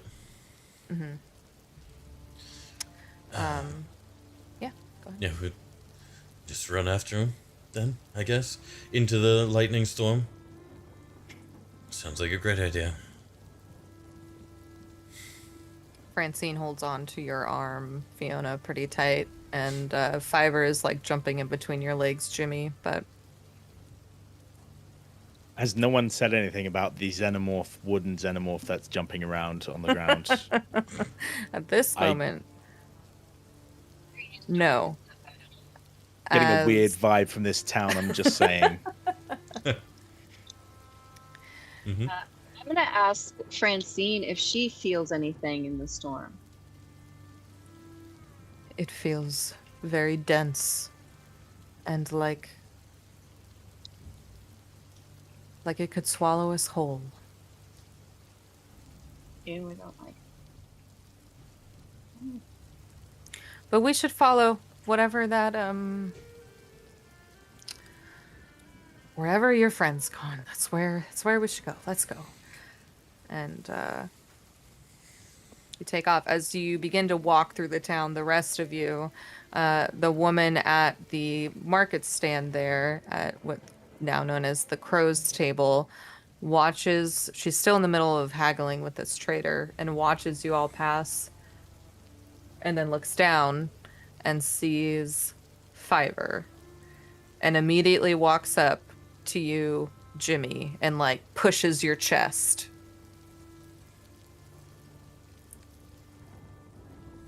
She says, "What are you doing here with that?"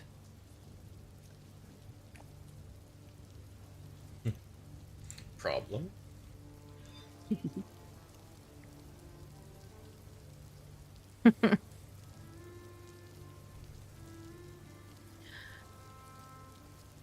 This creature, you walk in here like it's normal. You're lucky you're in Weary.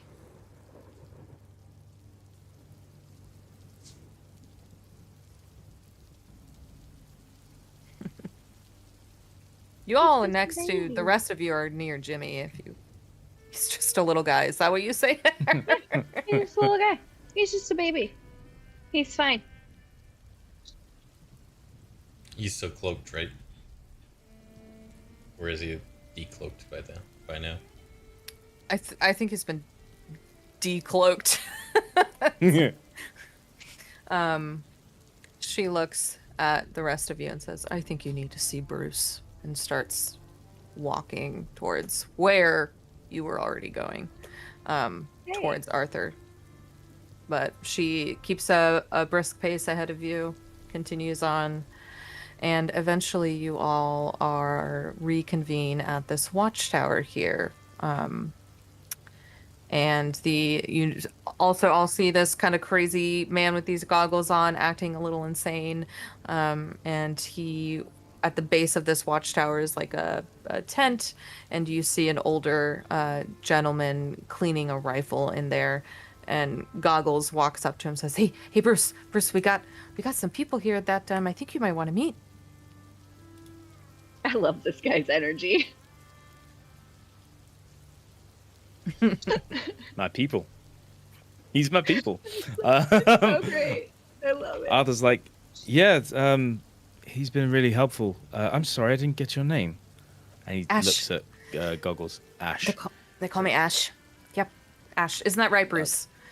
Bruce is just cleaning. Yep. That's well, thank you for your help with the lightning. It's really helpful. I'm Arthur, and these are my friends.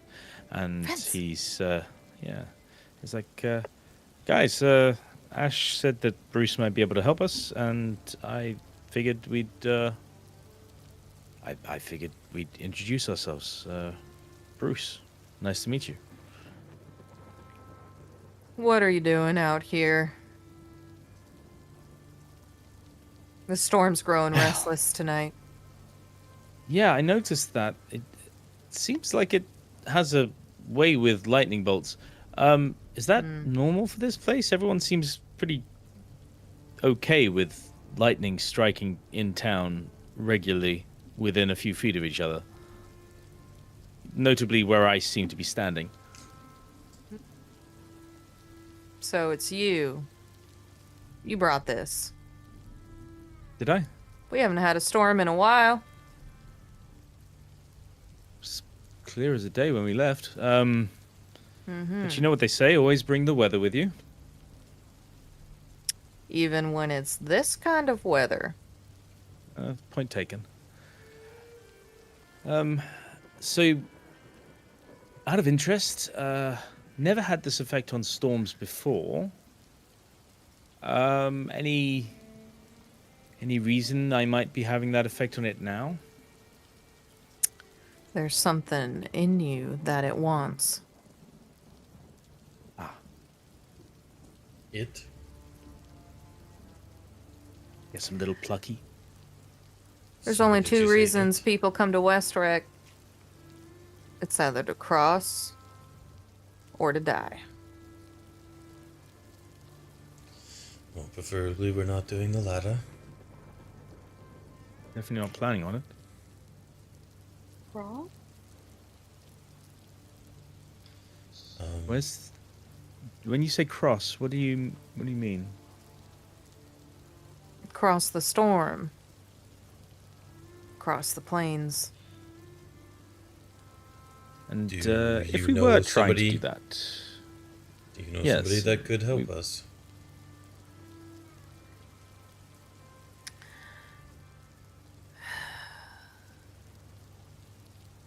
Ash is just standing there, like, really anxious, excited. It's like, come on, Bruce, come on. It's been a while, Bruce, come on. And the dark-haired woman walks in there, and she looks at Bruce and says, Bruce, we don't help every stranger that we see. And Ash is just like, shut up, Margot, come on. Come on, we can find some really good stuff. Margot. We can find some really good stuff out there, Margot, if we just go. I know you're scared or whatever, but look, this guy, he can do the same thing I can. It's like pointing at you, Arthur. And they got this creature thing, right? That has to be some kind of use. You have to admit that, Bruce, right? And they keep having this argument. Bruce kind of straightens. What do you know about owlers? I've just heard the name back in the war. Well, we're all that's left, and it's gonna cost a lot to cross those plains if you need to get to the other side. It might cost you your life. Well, we don't really have much of a choice. We're gonna have to get past.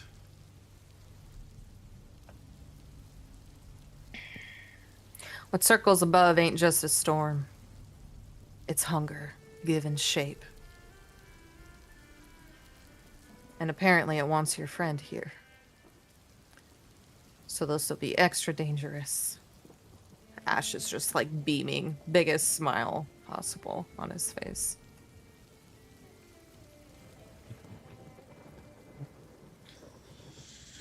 We can go now. Yes, well, the sooner the better for us. Yeah.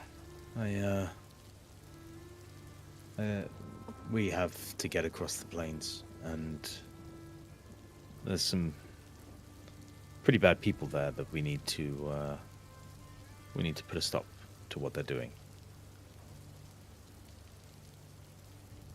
Margot eyes you very closely. You're after that structure, aren't you? I'm not planning to take it, if that's what you mean, but the people there did... Well, they've been taking kids, and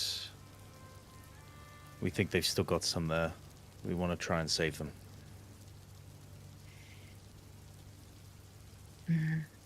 She leaves the tent and walks out just to kind of wait. Bruce kind of gets his rifle together, a pack, and Ash is just already out and standing at the edge of town, just books it. And you see this kid run so fucking fast. Is there anything we should know before we go out there? Things to avoid? Things that we shouldn't have with us? Anything we should be looking out for? Move fast. Don't be where the lightning strikes. Oh, that's... Got it. You know, I know it doesn't sound like good advice, but it really did help me back there. Just don't be standing where there's lightning. Okay. Yeah, no, weirdly, it helped. I will, I'll try and help. I'll try and help you guys the same way Ash helped me, and hopefully hopefully that's enough to get us across the plains. But it sounds like this thing is hungry for me, at least, and So Or maybe something you got. stand well, that in a wide berth that of is also a view. possibility. Yeah. Got it. As he says that, I'd like to, while turning to look towards the sky, he's gonna sort of just feel where the key is, and feel if there's any difference in the amount of bleed it feels like it has.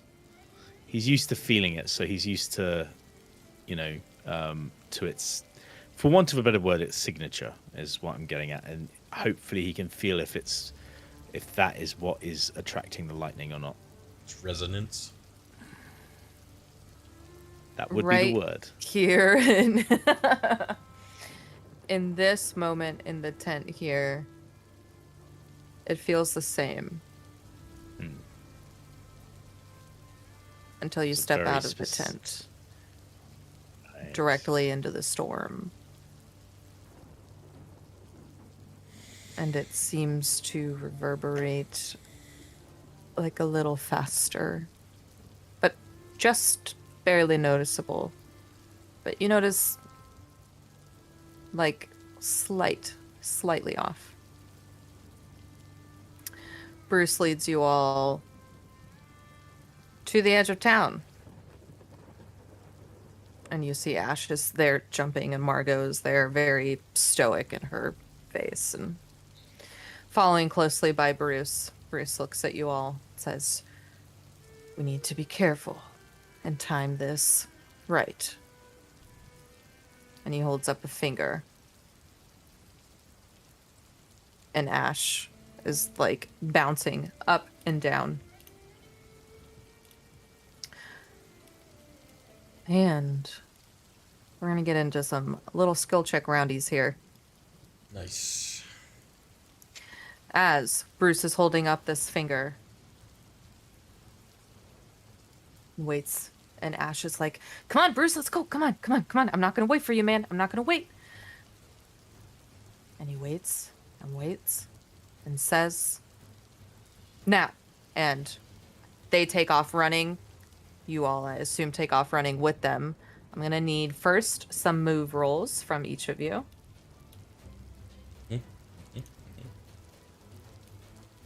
Can my premonitions help anyone? And like, as in, can I use it to give the help action, or am I just going to be? It doesn't say it specifically. After, like, once it's known that they're going to be affected by Fine. something, then you use it and take it instead. I can't help. I can't use it to reduce the chances. Only reduce the marks they take. Mm-hmm. Cool. I would assume that this is fleeing danger. Yes. Okay. I'm gonna use a drive. And I get 2 extra. Jimmy got a 1? Oh boy. Oof. That's not good. Oh boy. Holy. I got a gilded 5. I got a gilded 5. I got 3 5s and a 6. Damn. I'm gonna drive point this, and that is a 5 on the drive. Okay. Yeah. You all take off after them. All of you manage to keep up the pace. So far, nothing has happened. They're just running. So far. Jimmy, your leg gets caught. You and your legs, man. I don't know what it is, but it's always something moving. Your leg gets caught on a piece of metal, and this piece of metal shoots up from the ground and wraps around your leg for a moment. Give me a... What do I want you to do? I will assist with whatever it is. Okay. Being yeah, I would that we'd think be at the that you back. see him. Yeah. At the back.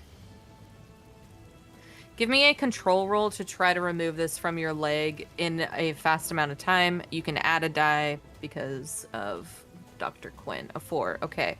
Just in time. You kind of unwrap this. You're now lagging slightly behind. Both the two of you are lagging slightly behind the rest of the group as you continue forward and onward. Come on, Jimmy. You got this. You keep running. So far, again, nothing has happened aside from Jimmy tripping up. And then lightning strikes the ground fast. I need move or dodges from everybody.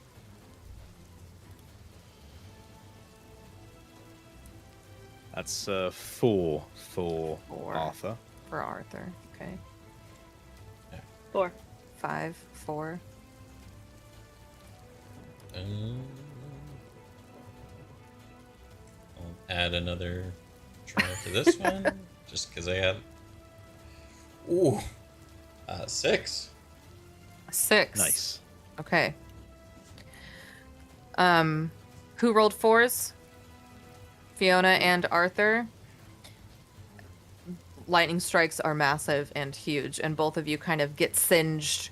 You manage to avoid most of it, but your clothing has gotten singed and think, okay, I need to be a little bit faster next time. As you all look up into the sky, there is rumbling lightning all throughout the clouds here. But then you see this in the clouds, circling above. And you see Ash goes, oh shit, it's coming, we gotta go. And Bruce is like, Ash, just wait. We have to find the right moment. And Margot is standing there. You're still running at this point. She spots old trenches from the war. Looks at you all. We can take cover there. Ash. No, we need to go. We need to go fast. And Bruce. No, we need patience. As a group, we either go Bruce's way, we go Ash's way, or we go Margot's way. Which way do we go? Ash. With the note you guys got. Yeah. Arthur would definitely be up for Ash. I don't. Something about the trenches is don't mistake the storm for cover is like reverberating in my head. I'm like, That right there. oh dear, oh dear. And yeah, so I would vote Ash, but I would understand why no one else would. Seems like everybody is on the same page here to go the fast route with Ash. And you all take off after Ash. You see a Bruce shaking his head, and you see a Margot book it for the trenches. Give me another move roll, please. Oh, terrible idea. Right, I'm adding a drive point. I'm gonna throw a drive. or two. Double 6. Nice crit.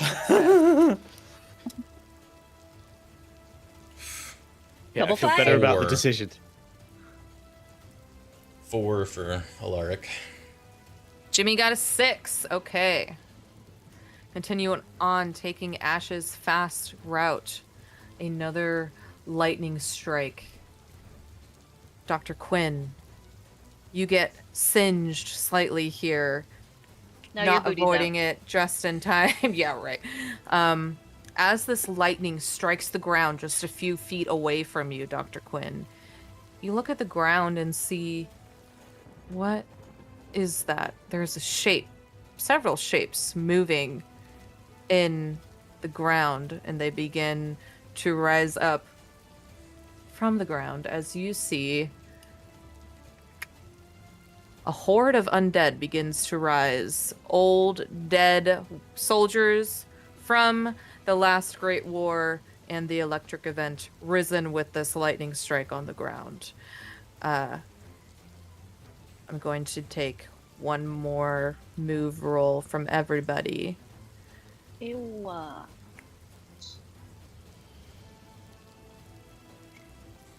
Literally using up my last drive. And it's a good thing that I use it. Ooh, critical. Double 6. And one's a gilded. Me too. Yep. I Same. used the drive because I had 2, I used and the I've got a other drive, too. 5. And I've got a 5 because of that. You got a 5? Okay. Thank God. Good Oh. rolls here as this undead My horde rises from the ground, and you kind of look and turn to see the trenches that Margot went to filled with undead.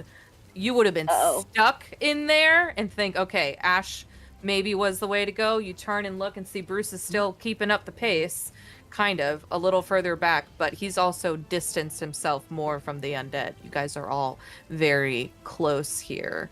One of them shoots up right in front of you, Fiona, and has this old bayonet sword and goes to stab you with it. Give me a dodge roll. Oh yeah, sure, no problem.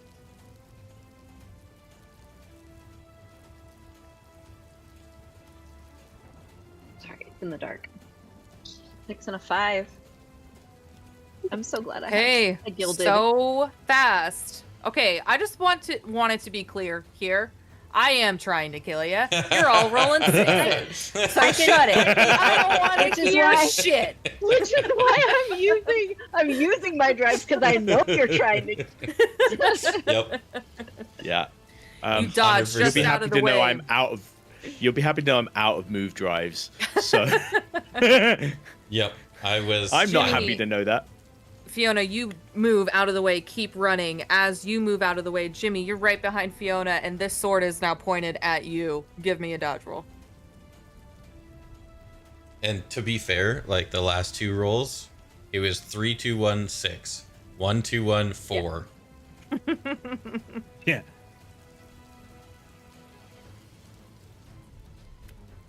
Now he's using it. Not be stopped. All right. Jimmy is very physical. As you with the continue HoloLens. running, all of you, having taken Ash's path,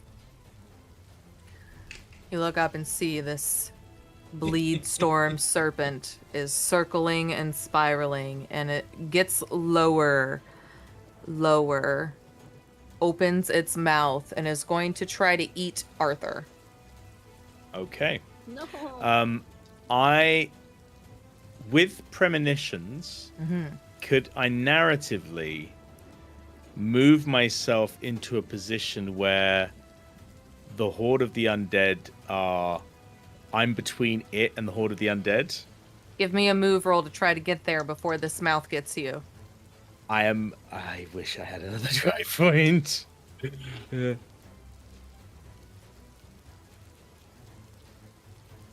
You're not going to like the answer, lady.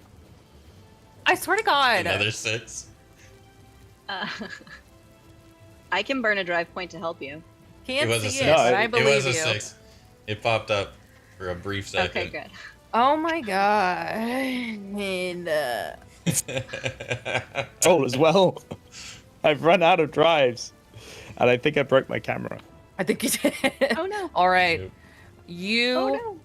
see with your premonition abilities now, you have a touch into the future and know that this mouth is coming for you. And just like that, you move, reposition yourself behind this horde of zombies, and just in time, this massive serpent eats up the zombies. I swear to God.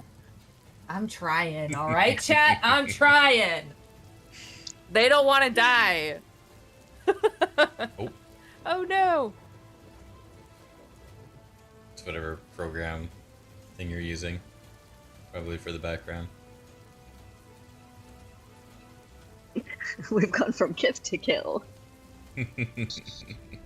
How Yeah. fickle you are, chat. You're You all expecting death. Of course you were, continue Lacey.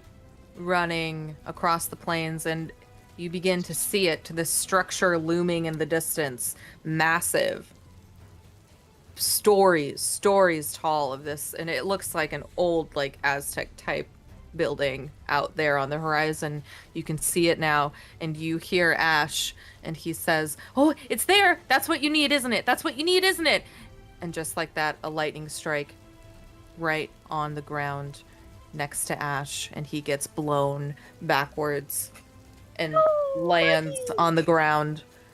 As you all kind of stand there, you see your destination in sight. The bleed storm serpent is still overhead, and Bruce is taking up the tail end, meeting you here. It says, "Well, what are you waiting for? This is the last push." Go ahead. Seeing Ash get blown back. Of course, we're in the same war zone as what Alaric has been through. Mm-hmm. And Ash, being a bit younger, he just pictures the boy The boy. that he wasn't able to save. He immediately turns around, and it's a flashback. All these zombies in his eyes turn into soldiers from that actual time, and he sees one of his soldiers go down. And so he turns Okay. around, he runs, and he is right at Ash and trying to help him up. Okay. You all see Dr. Quinn breaks the formation and runs to go help Ash. Dr. Quinn, I will have you take one brain mark from the stress of feeling like you are back in the war zone. But you run over to Ash, and he's like fringed at all edges. His skin is kind of burning a little bit, but he is alive. His eyes are wild, and he has a big grin on his face. When I take that mark, everyone gets drive back of their choice. Oh! Wow. Yeah, that is a really good ability. Everybody gets one I drive back. Have not hurt anyone yet. All right. Oh, Okay. you're a Give crazy me a- kid. Let's go.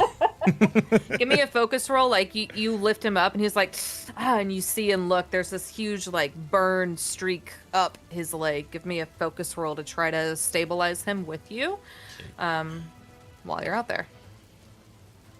6. 5. I'll go the 5 because it's gilded.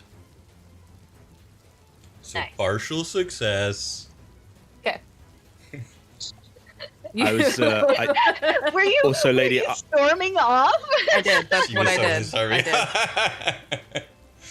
I wanted to say, I said this earlier, but because broadcast went down, I think my audio feed went down. So yeah, we didn't hear. Yeah. it. I'm happy to lose a bleed mark if that makes it, because I use the premonitions that way, because it makes sense that it would cost something.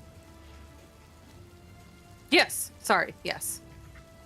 And there I we understand go. what you're saying. Lazy. Yeah. Okay, you rolled a 5 on, and Ash kind of gets up and, oh shit, move! And the lightning comes right in front of you. Give me a move roll, or dodge roll. They're the same. Ah, shit.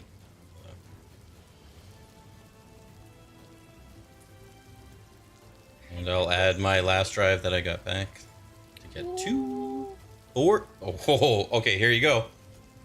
3. 3. Yep. Arthur uses his You're gonna use premonition Okay. to essentially, he sees the future. He sees, like, just a few seconds in the future, this huge lightning blast coming to both Ash and Alaric, and as he does so, he grips the key and makes himself into a bleed lightning rod Oh my gosh. Okay. to direct the beam to him instead. And he's just going to hope that and the ward together will offer some level of protection. It does. If the intention here is to turn yourself into a bleed lightning rod, that is exactly what occurs here with your premonition ability. And rather than it being a blast of lightning, it becomes localized and directed at you, and you take 3 bleed damage. 3 bleed marks. Wow. Owie. I told you guys I was trying to kill you. I am, down. I would say I'm in danger, but I believe as I take a scar point, I am Arthur beyond is danger. incapacitated. In an effort to save Dr. Quinn and Ash's life, he did so, but Arthur is now incapacitated on the ground. Running, Fiona, you are a little bit ahead of them. Dr. Quinn and Ash kind of catch up to where Arthur fell. Jimmy, I would say you're probably closer with Fiona, and undead are beginning to circle around you all. Alaric will again kick into action and just bend down and try and, quick, give me a hand. To anyone that's around, Ash or Fiona or whoever can actually lend a hand. Yeah, Ash continues running. Bruce walks by with a gruff and just keeps going like, oh, I've seen this time and time before. It's just another person dead out here in the wasteland. Continues on. So Fiona or Jimmy would help you with Arthur. Where are Francine and Fiverr? Francine and Fiverr are with you. Hand in tow. Okay. So I'm going to scream at Francine to get Fiverr and run as fast as they can, and I'm gonna Alaric with Arthur and just Okay, try to I think all of fireman you carry him. Yeah, Jimmy said he was gonna help too.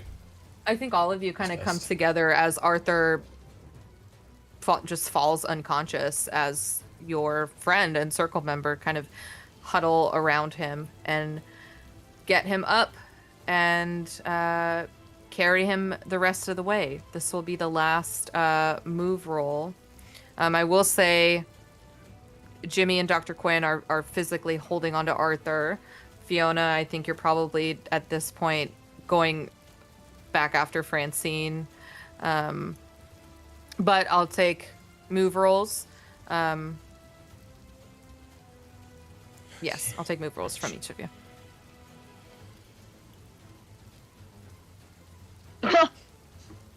I got 3 6s and a 4. What the fuck is Whoa. happening? What is I'm not even happening? kidding. Like, I roll into this bowl, and I wish I could like show you. Like, I should take a picture and post it in chat. In fairness, when I did that, I broke my camera. So my entire setup just decided to die. System, I believe ya. That's just crazy. No, I'm posting this But in Jimmy chat. got a 'cause 2 this time. I've never rolled like that before. I got a 1. Okay. Jimmy and Alaric The are 2 carrying Arthur. carrying Arthur. It makes sense. Damn. Would Arthur be Dead weight. You are You're dead weight. incapacitated until it is safe to bring you back up. Is Okay. how it works. So you are Entire out scene. cold until they get across this plane. So the 2 carrying Arthur, lightning strikes close by. So we got a 1 and a 2. Jimmy and Dr. Quinn take 3 bleed damage. What are we at? I'm unconscious. Dr. Quinn's unconscious. Jimmy can soak 1. Okay. At this point now, it is Fiona and Jimmy dragging Arthur and Dr. Quinn across. So I feel because Fiona is very strong, I would be able to at least fireman carry Quinn. Yes. Yes. And, You are yeah. muscle mommy. Of course you can. Right. So I'm not going to make you roll to be able to carry them. But the bleed storm serpent circles above one last time. And Arthur. Just one moment here, y'all. With you unconscious out here.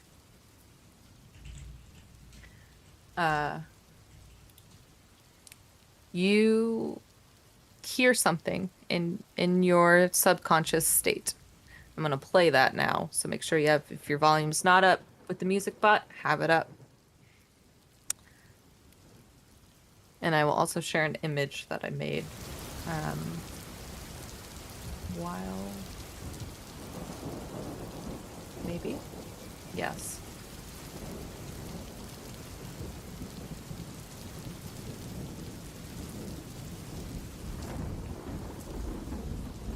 Hopefully this isn't crazy loud. If it is, I'm sorry.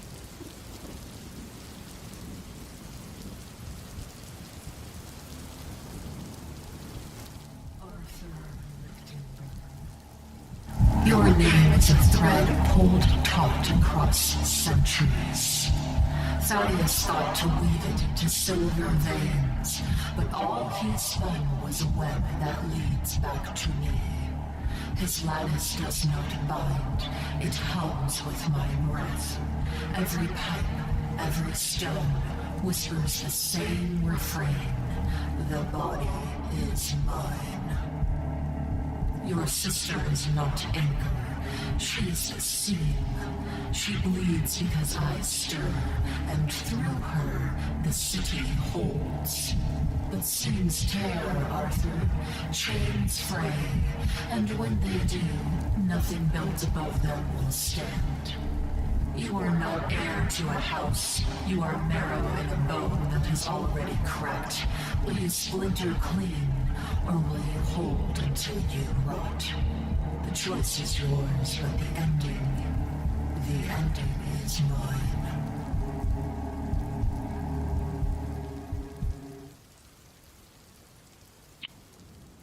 So you get that in your subconscious, along with this image I kind of put in here of this massive humanoid head face in the sky with the serpent.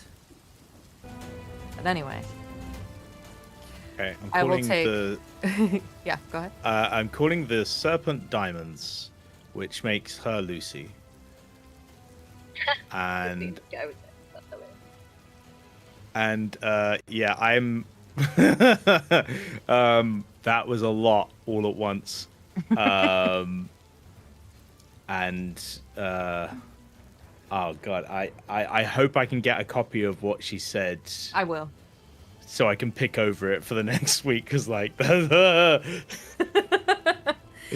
a lot. In any case, yeah. I will take I'll let you decide, move or control, to get your friends, the two of you, Jimmy and Fiona, over the finish line, so to speak, to get to the base of the ziggurat. Yeah, I gotta do move. I've got better stuff there.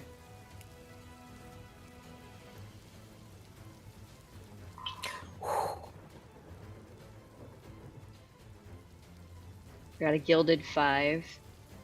Okay. I'm taking that so I can take a drive. Jimmy, I'll let you do control if that is better for you. 3. Okay. Fiona gets across Jimmy a swipe of an undead's sword at you. Take 2 body marks. Are you still up? Okay. I was gonna say, goddamn, Fiona's the only one. All right. You find yourself, you get everybody here, unconscious though they may be. Francine Ashes up here like, oh shit, I've never been this close to it before. And you see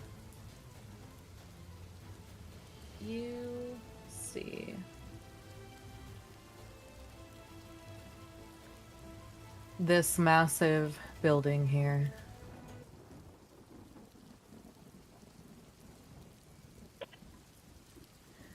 And as you approach it,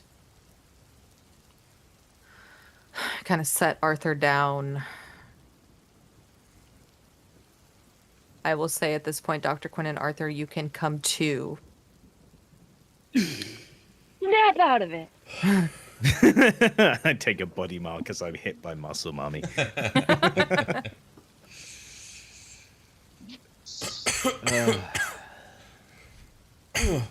What happened? Well, she knows we're here. Did we get struck by lightning? Yeah, I definitely did. I don't know about you. I was trying to prevent that. The last thing I remember is you go unconscious. I think I picked you up. It tends to happen when you put yourself in front of a big-ass lightning bolt of bleed energy. Arthur's going to look down at the ward in his hand that he had in his hand, trying to filter the bleed through it that he was feeling. And it's... so he has a scar now. And it's a bleed scar, I assume. Yeah, I mean, whenever yeah. you take the scar From the from bleed marks. So, so he had the bleed funneled through Thaddeus's eyeball into him, and while it protected him from another point, soaked one of them. I would say that the eyeball is shattered at this point, and is overloaded, and there's a presence that Arthur is feeling that wasn't there before. I think what happens here as you come to and have this realization, you see these 2 statues here at the base of this ziggurat, or what you believe to be what they are referring to as a ziggurat, and in between these 2 statues, a flickering likeness of Thaddeus appears before you. And he says, "What is greater, the hand that wounds or the hand that heals?" And we'll end session there.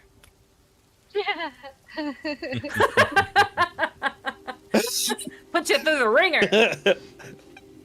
Dude, so the hand that wounds or the hand that heals makes me think of a D&D item that once where you have to slap somebody or strike somebody with it to give them healing, like to restore hit points or whatever to them.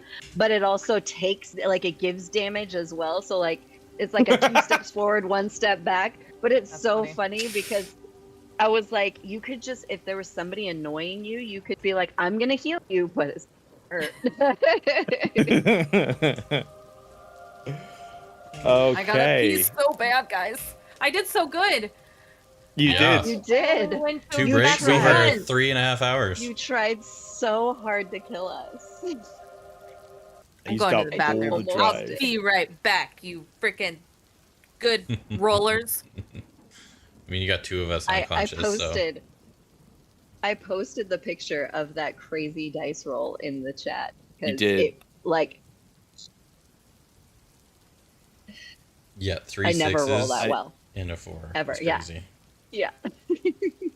I rolled okay on each roll. At least one of them was bad, and one of them was good.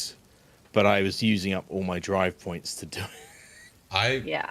I had 4 dice every roll, and still the last 2 were 3 3 2 1 1 2 3 2, Ooh. and then I had another one that was like 1 1 2 6. Like, they were all really bad rolls. Yeah. Yeah, a couple of the other 60s that I critical. got, the rest of the dice were absolutely awful, but that one little 6 in there, I was like, oh, thank you. I just cling to it. So Oof. Alaric took a scar as well. So he We Let's can be see. scar buddies. struck by lightning. Yeah. One of and you has that- to have a Harry Potter scar. The lightning went like down his chest and down his leg and damaged a nerve in his leg. So now I took a -1 to move, and I'm giving him 1 to sense. But he's There gonna you walk with a go. limp. I have to look up what mine was. It's gonna be So Dr. there House is over here. Here we are. Oh, nice. Right. Ghost trapped within body. I'm gonna lose the sway point I got on my last. Oh, no! On the level up. I gain 1 in sense, so I get sense is gonna go Yeah, up to 3? 3. Oh shit. Damn. Yeah, but Wow. sway goes back down to 1, which